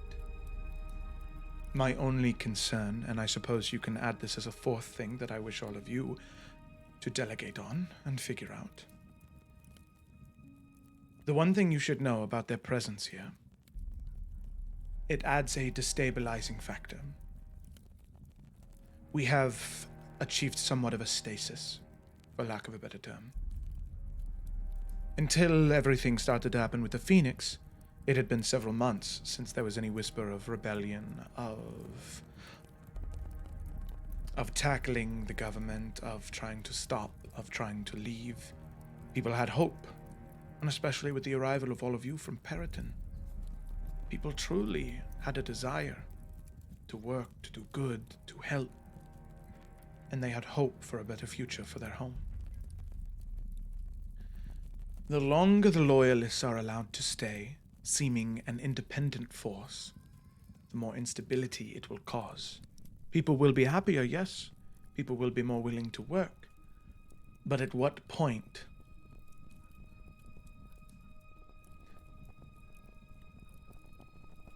To use a teapot as an analogy, when you begin to apply heat, at what point will it start to whistle? When will that warmth be a sign that the Loyalists are better? Which, reminder to all of you, that is not just bad for me, but that's bad for you all as well. If the Queen and her council arrive, and they work with the Order of the All-Seeing, well, the Order of the All-Seeing has been hurting us, has been rationing us. You know who doesn't ration us? The Loyalists. They give and they give and they give and they give. It does not matter. Their supplies seem endless, and it just keeps coming. Well, why would I want a queen? Why would I want to go back to some way that I've never known? The loyalists, the investors provide for me. That is why we do not wish the loyalist to be in the keep.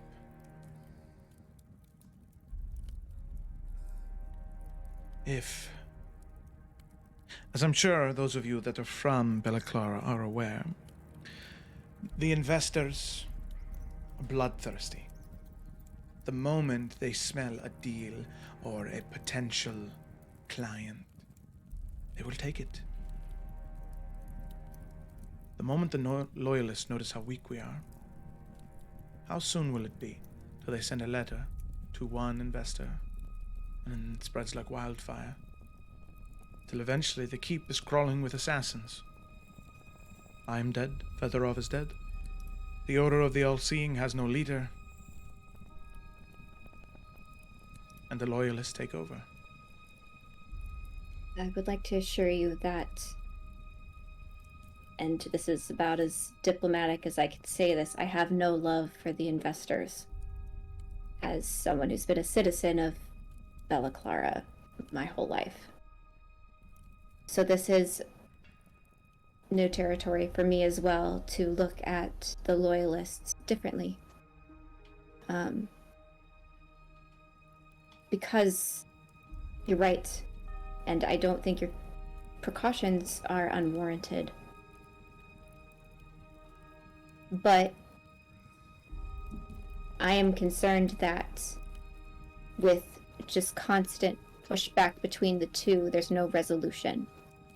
We need to find a way to get the loyalists to understand that what they're invested in is only harming themselves in a roundabout way. Now, again, I don't have the answer for you right now, but I just wanted to confirm for you that our softness towards the loyalists is not a ignorance. It's just trying not to burn the bridge before we even had the chance to build.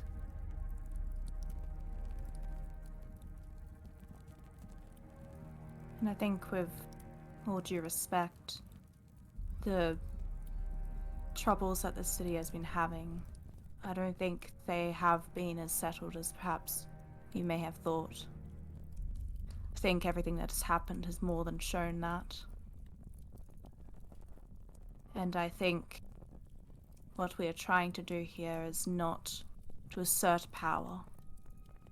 There's something we definitely share. None of us here are trying to seek power for the sake of power. We're doing it for the sake of the people.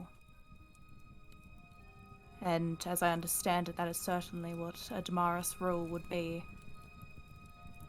And regardless of the paths they have found themselves down, the investors are still people of Bella Clara. They still matter, they should still be cared for. What our interests are is making sure that they are not harming others.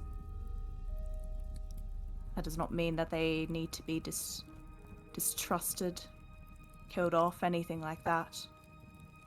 I hope that there is no war to be found here after the throne is reclaimed. And I think the only way to achieve that is to show open hands now. If they wish to help, if they wish to support the people, then we should let them. We shouldn't turn them away out of fear of what they could be, because that is not what matters.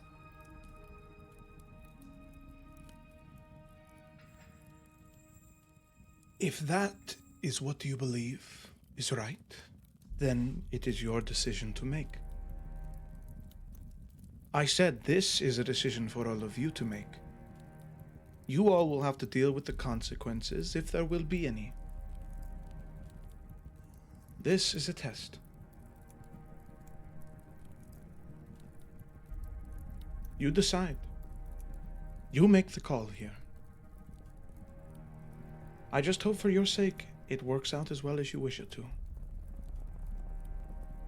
I do not hope. Bring it up because how you also treat the loyalists comes into play with how this works. I understand that you're wanting the decision to be ours, but the action is all of ours. I will act in the way that the Queen's Council wishes me to.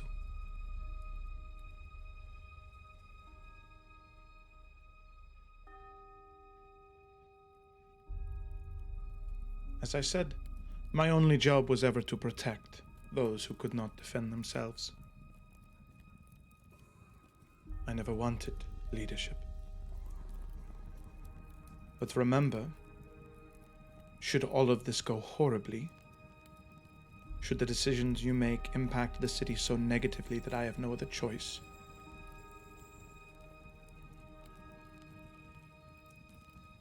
then it will not be your responsibility to make those decisions any longer. I will not allow this city to fall because of decisions all of you make. You are very strong. You are very smart, I'm sure. But a city cannot be governed the same way that you would kill a demon. I hope that is very clear. In fact, one is much more difficult than the other.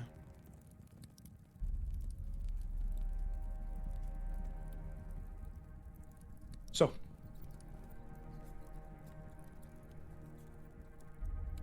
as I said, these 4 problems are yours to solve. Whatever way you wish us to act, we will act. But I think it is best you delegate, you talk. You come on common ground, and when you have an answer prepared about the Loyalists, have someone retrieve me, send a message to me, whatever is easiest for you, and the Order of the All-Seeing and the Guard will act accordingly. As she looks to Fedorov when she says that. And Fedorov nods. And he says, and if that is the case for the current time, then all of you will also be in charge of assigning guards on their posts. I can, of course, give you the information on this, on what I think is best. But if there's anywhere in particular you think that guard should be increased in the current time, then so be it. Ajax will work with you on that.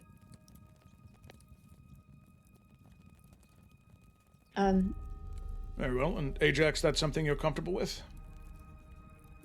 Very comfortable with. All right. I will say, just to prepare you, planning patrols in a city that is under rations, curfew, and under siege by demons every other hour is a little bit different than Belka, but I'm sure you'll pick up on everything fine. Just mentally prepare yourself for that. Noted. And one final thing, Liliana, looping back towards the beginning of the conversation about you wanting to up patrols in the lodge. I don't see that being a problem. The only potential problem, I think, would be having patrols directly in the room where we are staying. And I would like to request that those guards are posted somewhere else of need. I understand the fear, but we are capable of taking care of ourselves. And I want to make sure that the amount of trust we're giving to you, you are giving back to us. I see. Of course. Very well. There will be no guards that are put in your room, if that is what makes you most comfortable. I want all of you to know the intention was never to spy on you, or to gather information. You would not believe what it could do to the people of this city to learn that any one of you perish. It would shatter morale. Just because you did not die last night does not mean it is not the... That does not mean that it was the only attempt. I hope that's something all of you are aware of. We are. Admittedly, we got comfortable, but keeping an eye on ourselves is something we've been very good at even before any of you knew who we were. Very well, then. I suppose, then, those guards that would be in there, Fedorov, Ajax, the two of you can determine where they would go. Well, if there is nothing else, then I do have other things I do need to attend to within the Order. When they find information on the Bajan, and if we find anything on the Dark One, I will be sure to send those your way. And once we learn more of the letter that we're decoding, we can pass that information along to you about the Syndicate as well. But I don't believe we have anything else that we needed to discuss, right?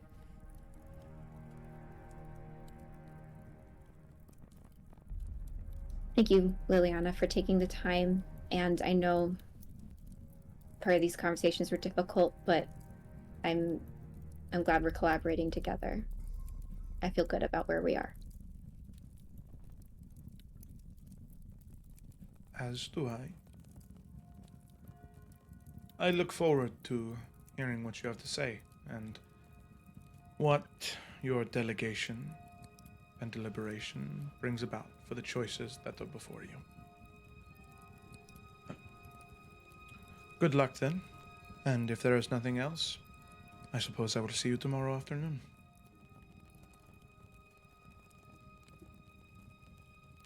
Yeah, and with that, Bianca will nod and then start heading out. Okay. All right.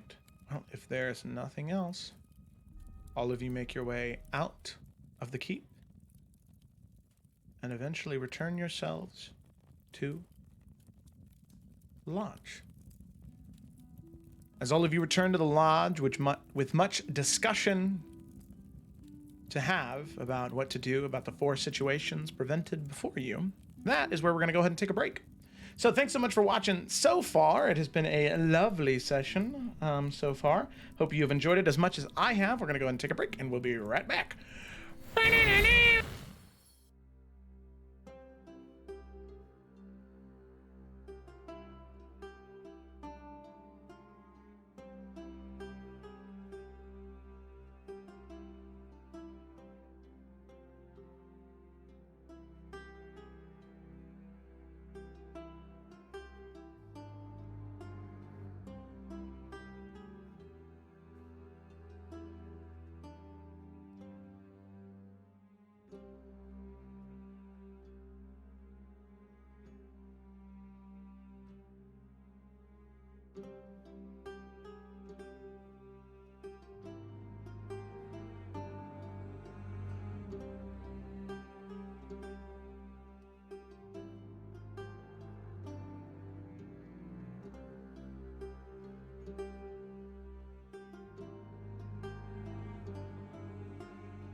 notification was just All right, Joe and Ty. we are back. Hello, everybody, and welcome back to the session. So we're gonna go ahead and dive right back in, picking up where we left off. Our group of adventurers that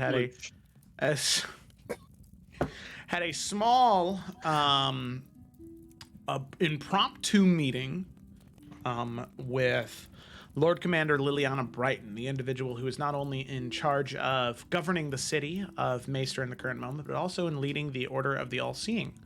Liliana and the party, they discussed the past, the present, and the future. They talked about the actions Liliana had taken within the city. She gave her justification of those actions. Honest, and to a degree, fairly unfeeling. She was fairly confident that she did what she needed to do to have the city survive and to protect those that were unable to protect themselves. A decision that she said she would do again and again and again if she needed to keep those people safe. She has no regrets, but she took no joy in it. They then talked about the present, dealing with Draven Hunt and the Syndicate and the Dark One. She told the party she would gather any information she could on the Baijan, on the Dark One. She shared she knew a little of Draven Hunt, but then informed them that she would do whatever the party requests in relation to Draven Hunt. And finally, with the Syndicate. Sadly, she did not know much, if anything at all, about the Syndicate, and was excited and was wanting to learn more from the party whenever they decode the letters that were found in that small home in the corner of the city where they had adventured first. And then finally, they talked of the future. Liliana Brighton had given the party a collection of tasks, political issues, governing issues that had arisen in the past week. Issues that would need to have a decision and a verdict on by tomorrow afternoon. 3 issues were a case of murder, a case of abandoning their post. There's a specific word for that. Deserting. Yep. Desert. And then finally, theft, but specifically for that of a child committing the theft. Those 3 issues on top of what to do with the Loyalists. Not just Draven Hunt, but those that maybe are potentially not Dark Friends. What do you do with those individuals in particular? So that is where we left off. Our group of adventurers had made their way back to the lodge, and discussion was to ensue. So all of you return to your lodging. You can see that guards have increased in this area. And Ajax, you know that Fedorov will be stopping by soon, sometime today, to talk to you about guards, posting, all that good stuff. But in the meantime, all of you have a fair bit of delegation to do before you decide what more you, or before tomorrow afternoon, and before Draven Hunt's potential return. So as all of you sit within your room in the lodge, I open it up to you. What would you like to do, and how would you like to go about resolving these issues? I think so. We're in the lodge now. We're in the room, the large room. I think Ajax is just gonna kind of sit down and let out a large sigh and look to everyone. Before we start talking about all of these political things and decisions we have to make, I've found that it's productive to talk about other things first. How's everyone doing? Just on a base level. About a 4. That's good. We should use a ranking system. Okay, Cecily's a 4. Carousella? Wait, is this out of 5 or 10? That's a good question. I imagine it's 10. Whoa! I was Cecily, going 20. is this out We of can do 5 or 10? 10.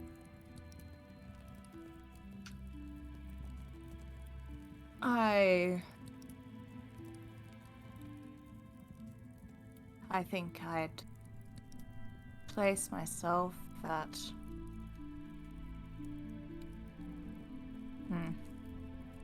solid 5 is the best I can do, I think.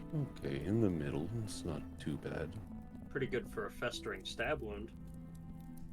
It's a lot of the points deducted, I must say. Bianca? I would say I'm at a 5 right now. Okay. Am I just Suni? being dramatic? What are your 5s? I guess I'm like a 7. You can't change it now. That's what you felt in the moment. Well, now I feel. We'll have our own silly. different scales.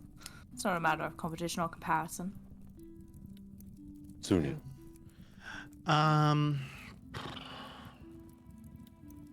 Do I have to do just one number? Yes. Overall. Does anyone here know how to do averages? Never Yes. mind. No. Whole No, numbers. wait.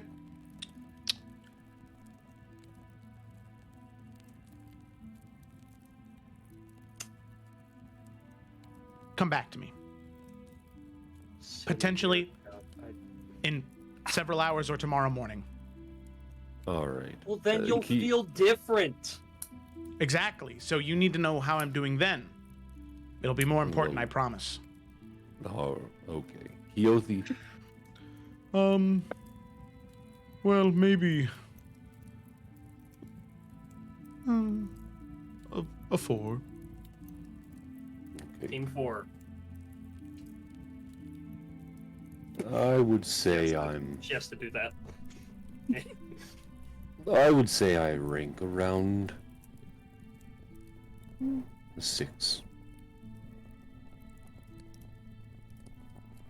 I think it's important for us to all know where we are mentally. What? No, hold on. We gotta bother Mimir. Oh, sorry. Where is Mom? Oh, I'm right here, brother. sorry.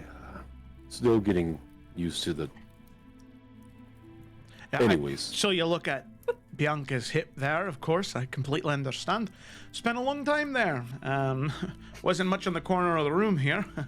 I'd say about a 9, all things considered. All right. You just got a body. It's pretty cool. That is. Mm-hmm. Yes. We cannot. Well, it'll be more difficult to raise the morale of the people around us if our morale is already so low. People look to us for our decisions and the way we present ourselves. I know that a lot of us here are going through a lot of different things.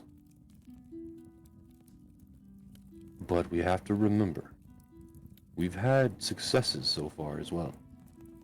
We just killed one of the 13. We saved Periton. You, Bianca, got your soul back. Cecily, Tyr. The dwarfs are sending things to Tyr. Caracilla, you did just get stabbed. It is... It's okay, you can move on. Yes. You We didn't have to give re- your ranking, Ajax. Oh, Hey, dude, it was a 6, you weren't listening. Oh God. it's okay. 6. Sorry.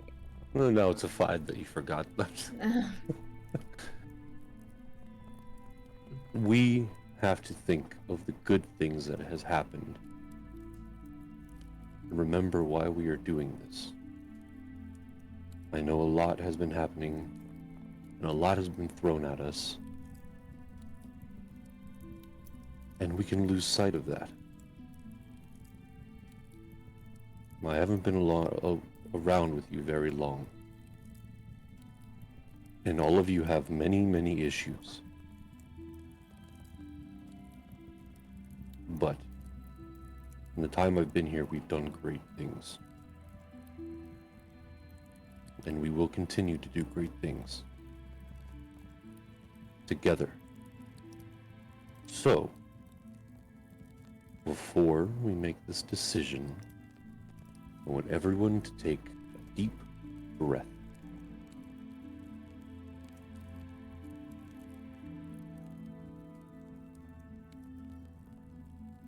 What we have ahead of us is a lot.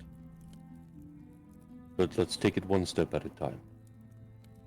So, because the two of you did most of all of the talking, Carasilla and Bianca,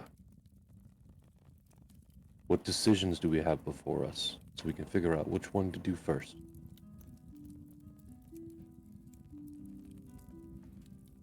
Well, there's the 3 matters of the citizens that did crimes, as well as the loyalist question.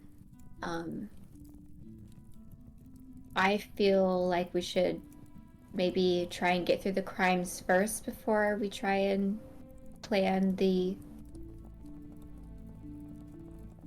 whatever our thoughts are for the loyalists and how to have them be in or out of Maester, I guess. What do you guys think? Start with one and then move on to the other?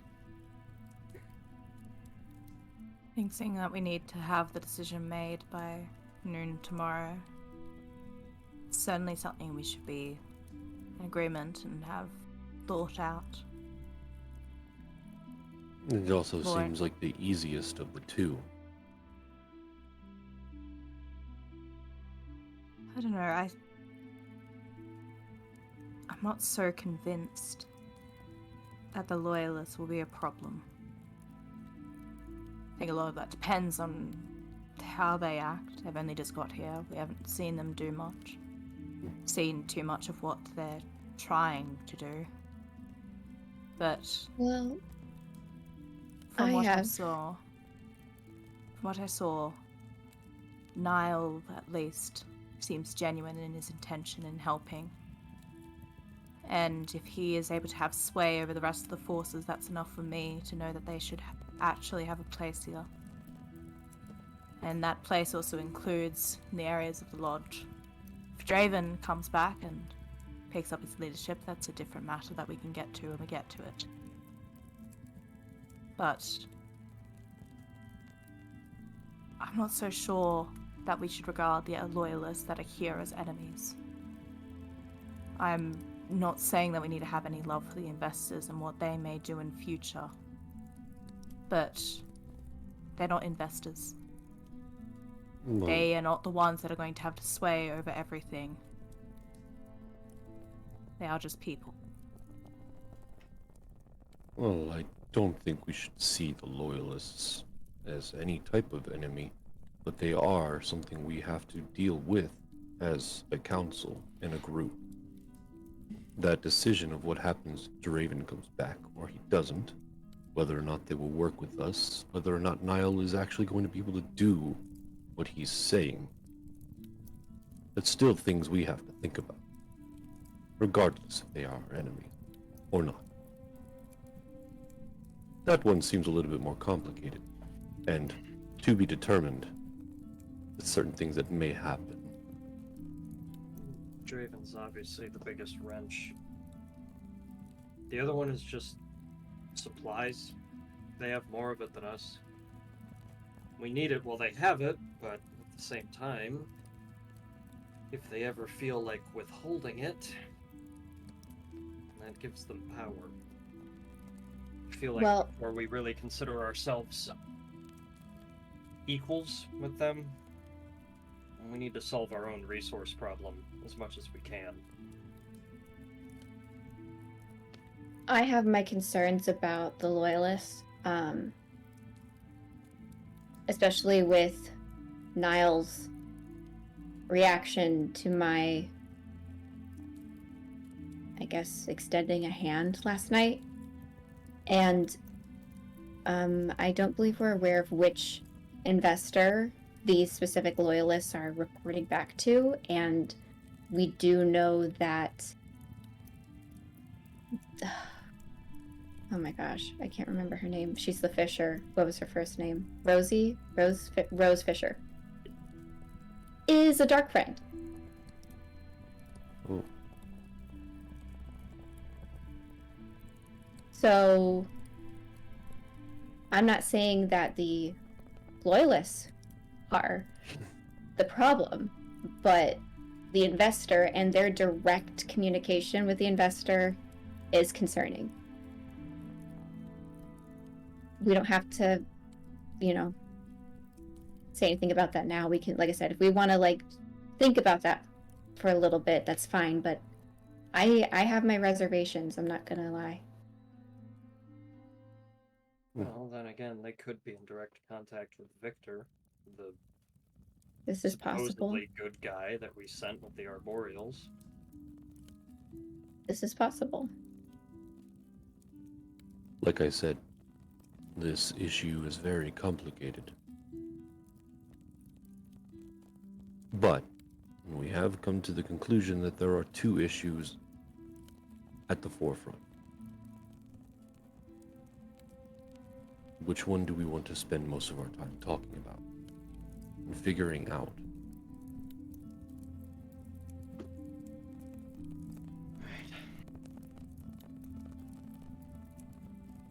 We do also have the matter of the war table, and Fedorov is on his way here as well to take me talk about the soldiers. So Mm-hmm. Not I to would add like- to the pile, but I also think it'd be good to talk to Graystar sooner rather than later about the whole syndicate thing as well. 3. Now we have 3. These crimes that we're supposed to do something about, they're all desperation, right? Maybe the murder was a crime of passion. Maybe. But whatever we think is best to do right now, I'll get behind it. But the real problem is not how do we punish this one crime, it's how do we keep it from happening. I think we just have to keep that in mind when we get to the war table. How can we bring in something that can help keep this from happening again? I think that's what I would want to do first. It's pretty simple. When people are hungry, they're stupid. I would know because I am stupid. You're not stupid, Cecily, and I do agree. I think it is more important to prevent crimes rather than handle them. I do think that we have one big hurdle to get through before we can accurately see what we're working with, because they're living in a frozen, cursed land. That is still, at the end of the day, the main problem and the main cause of all the problem and desperation, and for Liliana to double down. It's drawing everybody to their limit, and so everyone's acting on whatever they feel is best. So that would be part of the solution. Beyond that, again, it would have to be a little bit more of what are we working with, especially when we're rebuilding, because just because we solve the curse problem doesn't mean that suddenly everything is a paradise. So I think in regards to framing, when we say how we handle the current punishments, we also provide how we are going to prevent those, along with removing the curse and whatever else we can come up with. So I guess starting with the first one for murder, I don't see a way that this person doesn't go to prison. If they took someone's life, it doesn't really matter why. But what do we think?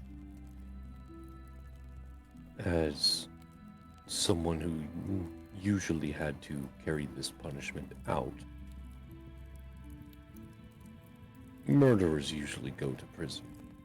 There are sometimes trials, and depending on the reason and motivation, there's further punishments. but base, as we are in a frozen wasteland of a city. Prison. Okay. I actually really like that. Murder would be police, prison, trial, or further investigation on degree of final punishment. Sound good for now? We can always revisit these, but I guess if we have reason to think they're gonna hurt people, it's good to have them off the street, but I definitely do think we should investigate further. I mean, I hope I'm not ruining any of your impression of me, but I killed people too. I No, mean, we look at the have as actions well. we've all been doing. I don't think anyone here hasn't taken some kind of life. I did before it was very justifiable. But to bring it back to conversation, I think, especially considering it's an older man as well, I think allowing him to not be punished in some other, I suppose, more physical way, I think that's important. For him to be imprisoned, where he will be taken out of the ability to do any harm onto anyone else, but also in a place where he can be monitored and at least taken care of. He'd still receive rationing and at least some warmth from whatever the prison can provide. I think that's important too.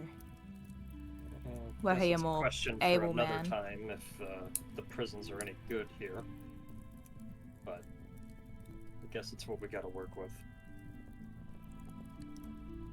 But were he a more able man, I think that would be different.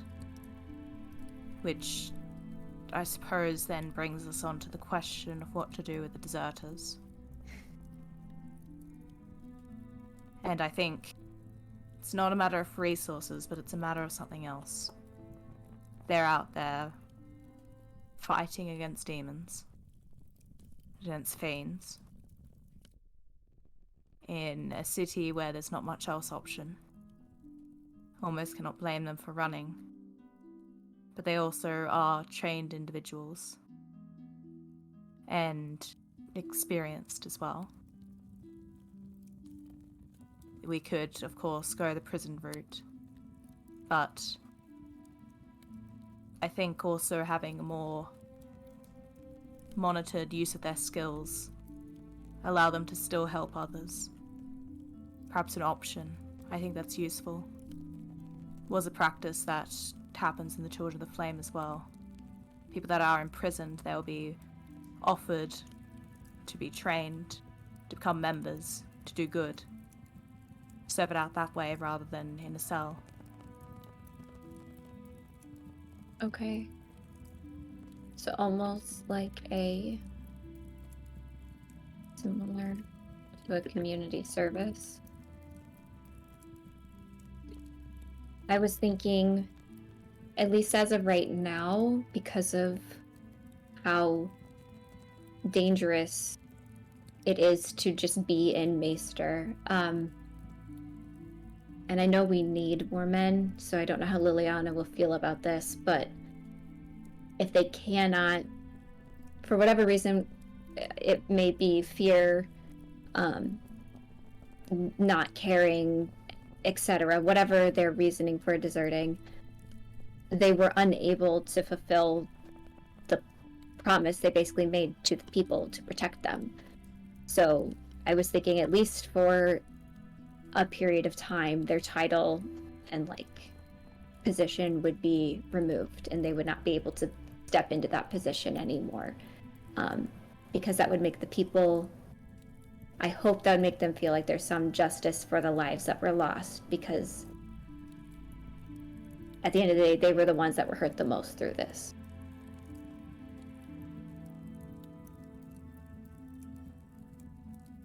And we want reliable people protecting them. Though. I understand that the way that Liliana framed it is that because if they deserted their position, that those families were killed. But they didn't open that rift. Who's to say that even if they were there, they would have been able to deal with it themselves? They did not inflict the pain onto those families. Sure, there's a matter of negligence, but that wasn't anything in their control. I would say that, not to be devil's advocate, but as a former guard, when you take up that mantle, when you take up the position to protect the people, and you run away from that position, and it does involve people getting killed, the people hold you responsible. Even if they were not able to kill the demons and they died, at least they tried. In this case, they ran. That is very dishonorable.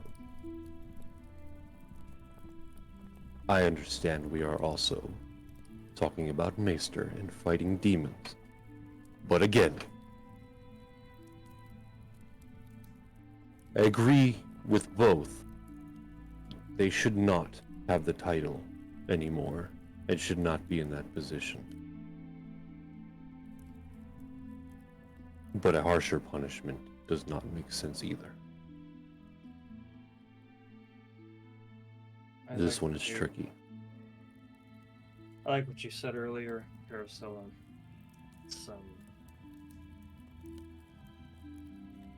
Well, I guess there's two ways to think about it, right? There's punishments and then there's corrections. If they want to just sit out their time, I guess they can, but if we offer them a way to correct what they did, to me that feels a lot more useful than punishing them.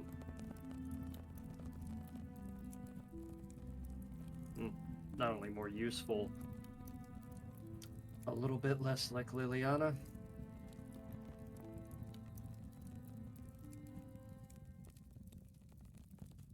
I'll also add that I think it's also, whether we have the time for it or not, I think it'd be important to understand why they did desert in the first place. If it was truly something that they feared for themselves, they no longer had the will to serve the position, I think then there's the question of why didn't they quit? Why leave unannounced as they evidently did? If it's a thing of not caring, then I think getting them to care is more important than keeping them isolated in a prison. To have them be an extra pair of hands around the city, hopefully learn to love a couple of the people there as well. I think, if anything, that would be a better outcome than just letting people rot. I agree. I think that's a much better solution, and I like the phrasing you used, Cecily, of corrections.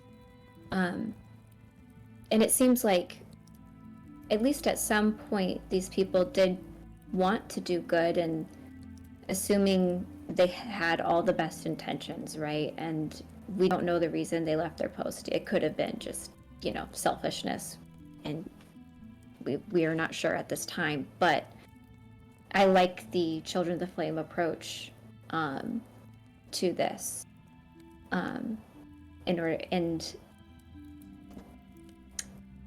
Even though people died, you're right, they didn't open the rift, they didn't commit the murder. I do think, though, that I'm sticking with Ajax on the keeping, at least for a period of time, they cannot they're stripped of their title of guard and cannot work as a guard. I don't think we should put people back in a position when so clearly, for whatever reason it was, whether justified or not, a mistake was made and people died.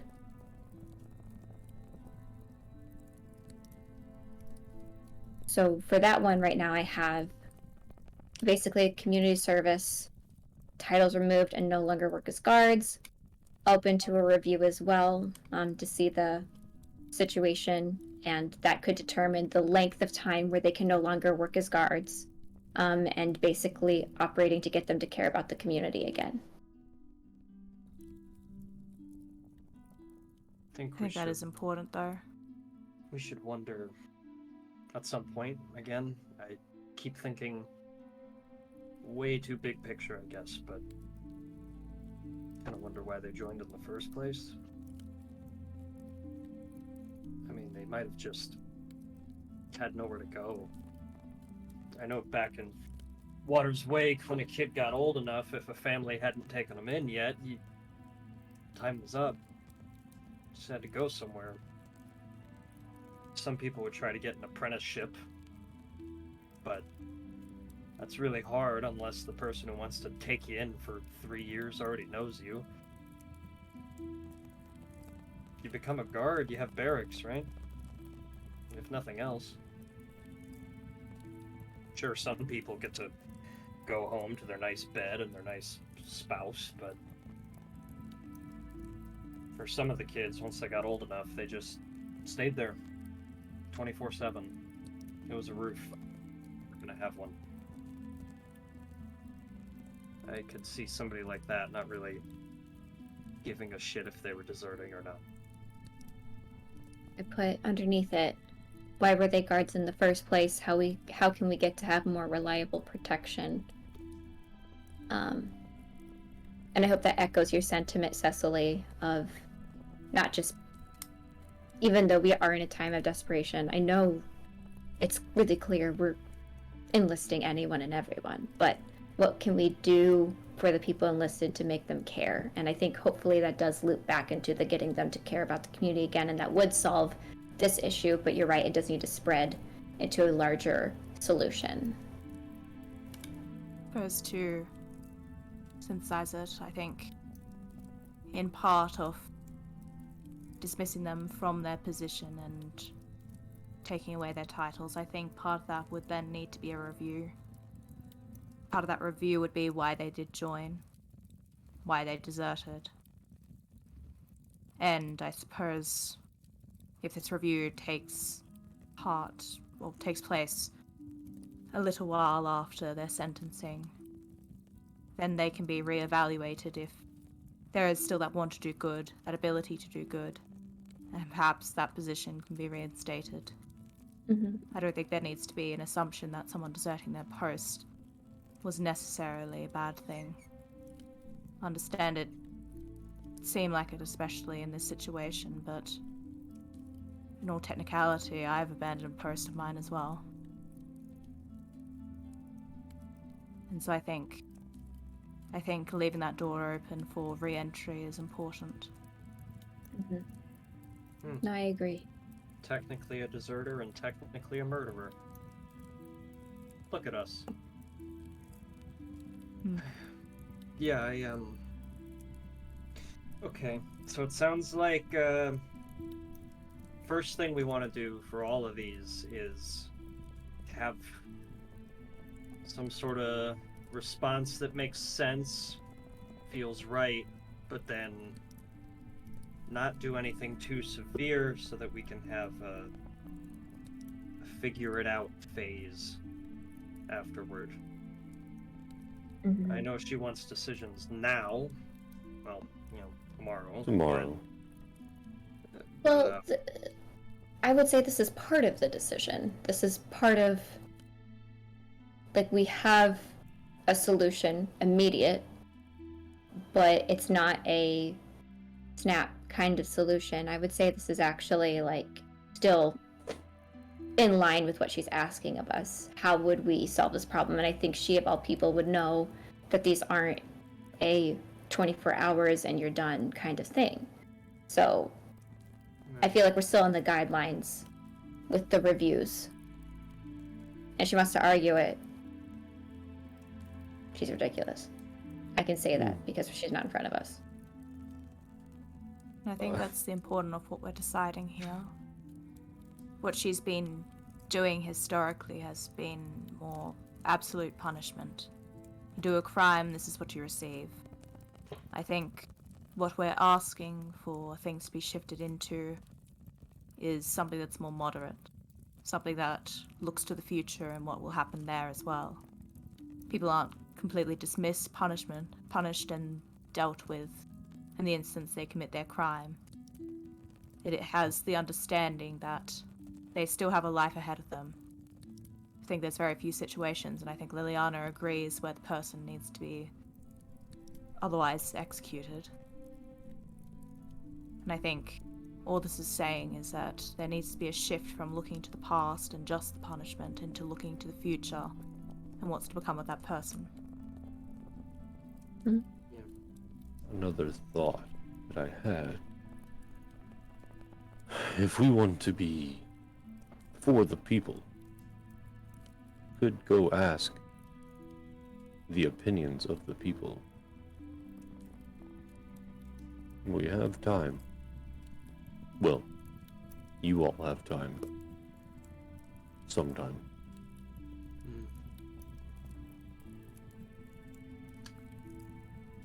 I don't know.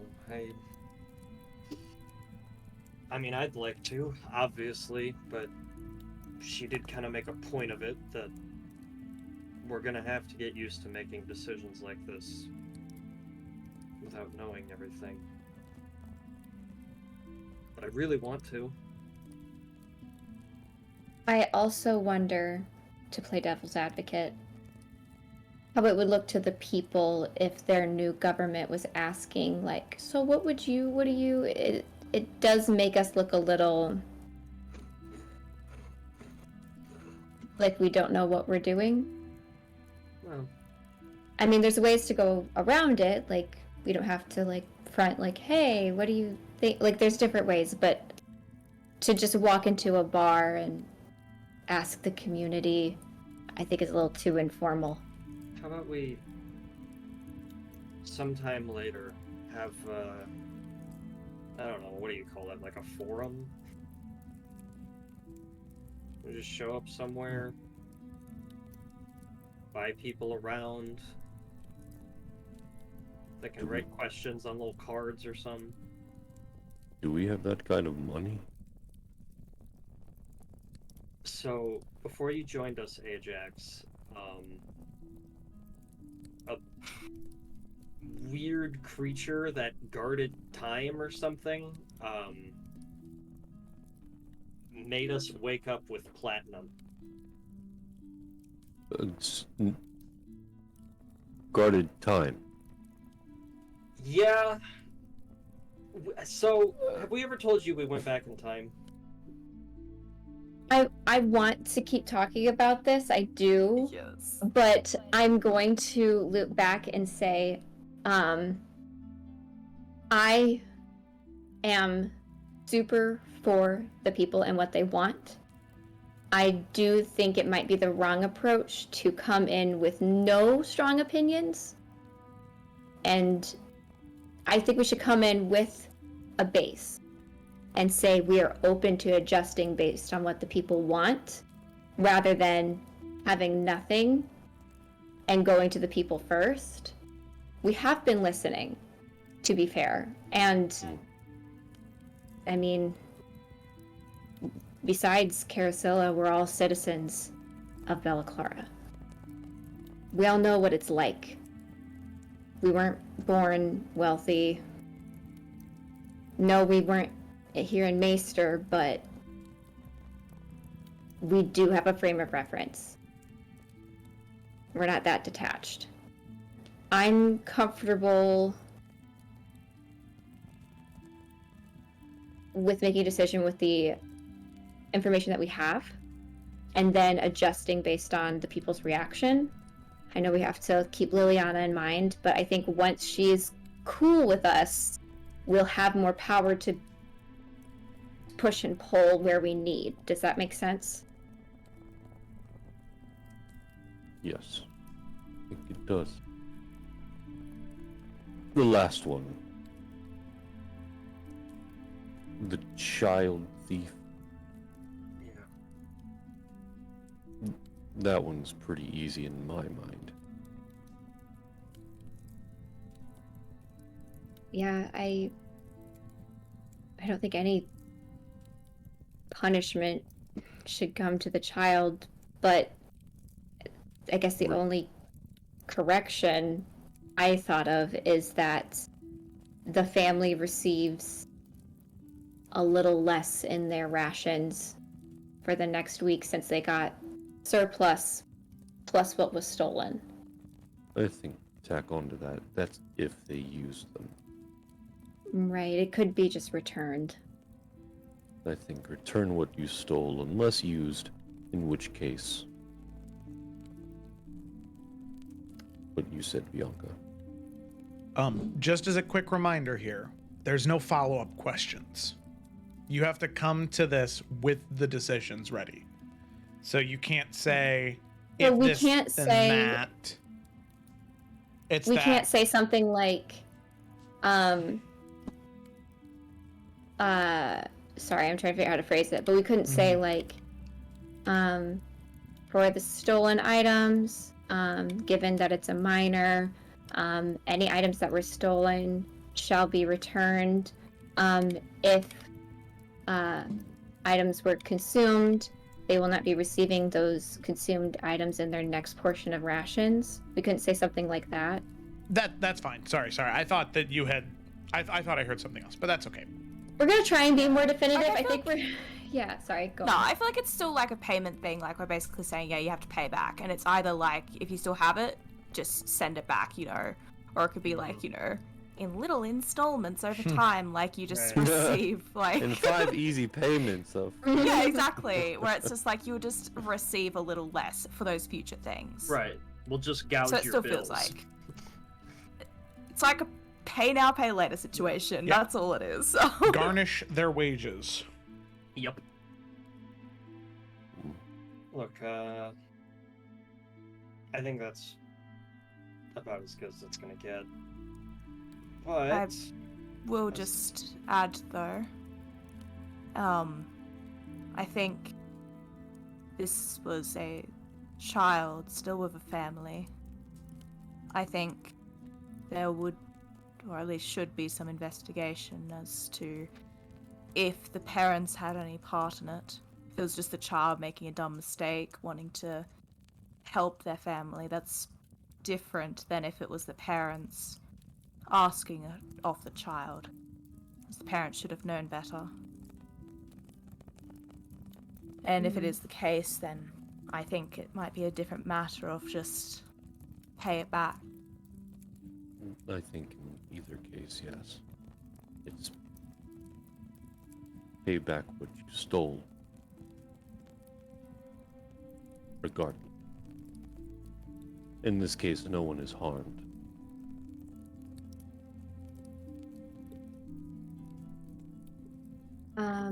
I will say, and it's not a definitive anything, but I like the idea that we're reviewing to see if this was something that the family persuaded the child to do, in which we would need a correction there for the parents and make sure that that child has a better situation than that.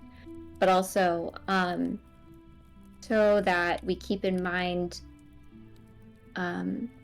I know back in Ajax, you probably remember back in Belka, stealing didn't normally happen for the sake of stealing. It came from hunger.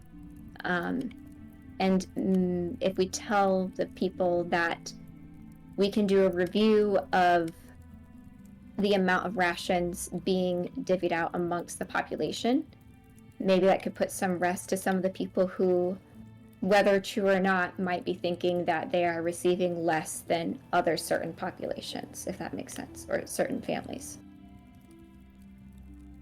And we can see if there's honestly everyone's getting a very even amount, truthfully, or if there is some funny under the rug kind of like scratch my back, I'll scratch yours, and then through the pipeline, families actually do get less than they're supposed to be receiving. Yeah, I wouldn't be surprised. Mm-hmm. I think we can already see that there's more warmth in this part of the city than there is in others. I wouldn't be surprised if the same goes for rationing. Mm-hmm. Got a couple things. First one is just after we declare super definitive decisions, I think it's going to go a long way that we mention the review part. I kind of get the sense that these people aren't used to getting that. I think the reviews should be mentioned. Second, I think. Sorry. Yeah. This is off the books. That's not really part of the solution, but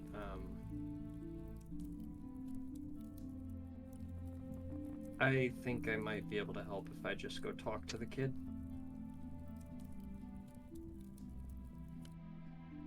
So, if that's a thing we feel fine with me doing later. We would just need Liliana to give us the name, but I don't have a problem with you speaking with them. She may not give it to you before. Yeah. Yeah, if we ask for it to be after the decision, then I don't think that would be breaking any of the rules she set us with. Right.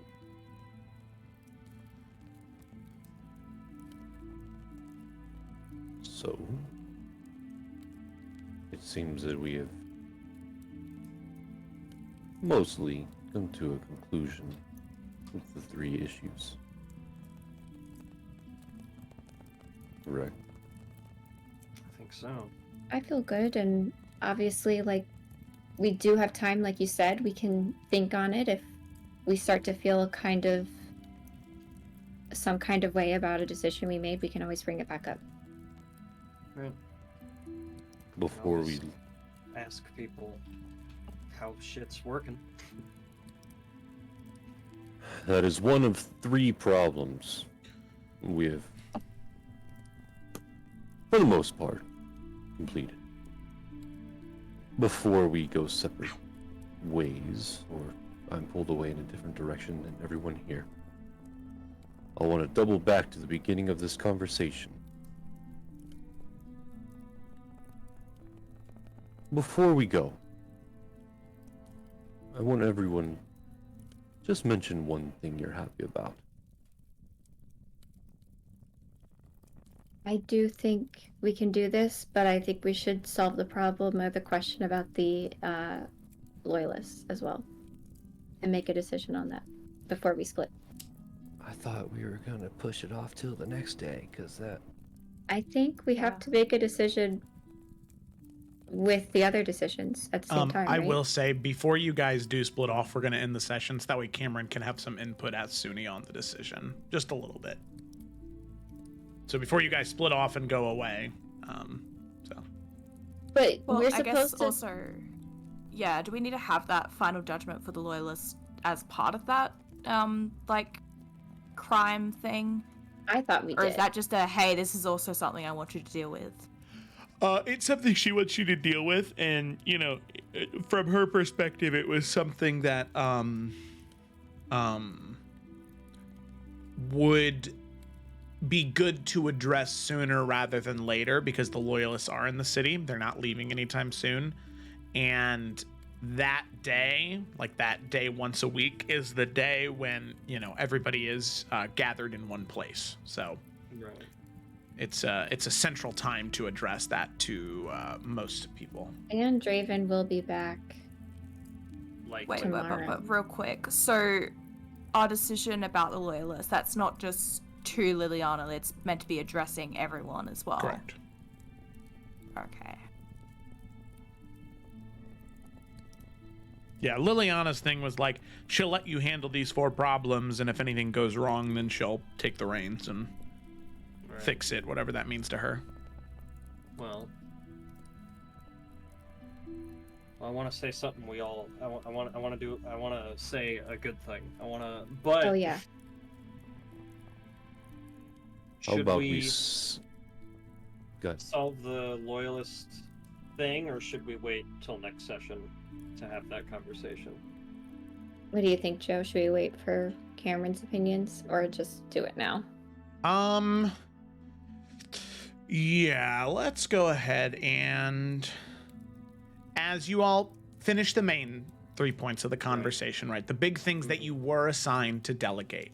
The 4th one that is an additive, right? The 4th one that has a bigger impact on the grand scale of things, right? This decision will have a much larger impact on the story and on the city.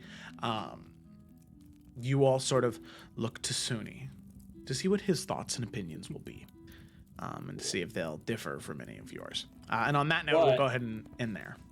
But do we want to list things though? I know with the happy Well, thing. then Suni can be part of the happy things too, I feel like, It's meant to be a round out of that conversation. And then we could get a vibe for where he's sitting on the scale of 1 to 10 as well. Yeah, because, if not, then Suni's, you're going to ask him, what's he happy about? And he's going to say, ask me later. That's true. Okay. So I just wanted John to be able to do his thing. It was a good I know. I idea. felt bad that we cut into No, John's it's thing. all good. It's all good. It's a good thing to end on because we could, after the lawyer's conversation, end on that. Cool. Be bigger and better with Suni there. Exactly. Doing justice Also, to your thing. All right, cool. Well, that's where we're going to go ahead and end it. Thanks for watching, everybody. Hope you enjoyed. Be sure to tune in tomorrow, Tales of Everend. Not this Saturday for Isles because my sister is opening her own restaurant. So I will be, Kayla and I will both be out of town on Saturday and Sunday for the opening of that restaurant. So that also means there's no buried time. But we will be back next Tuesday. So thanks for watching. We'll see you next time.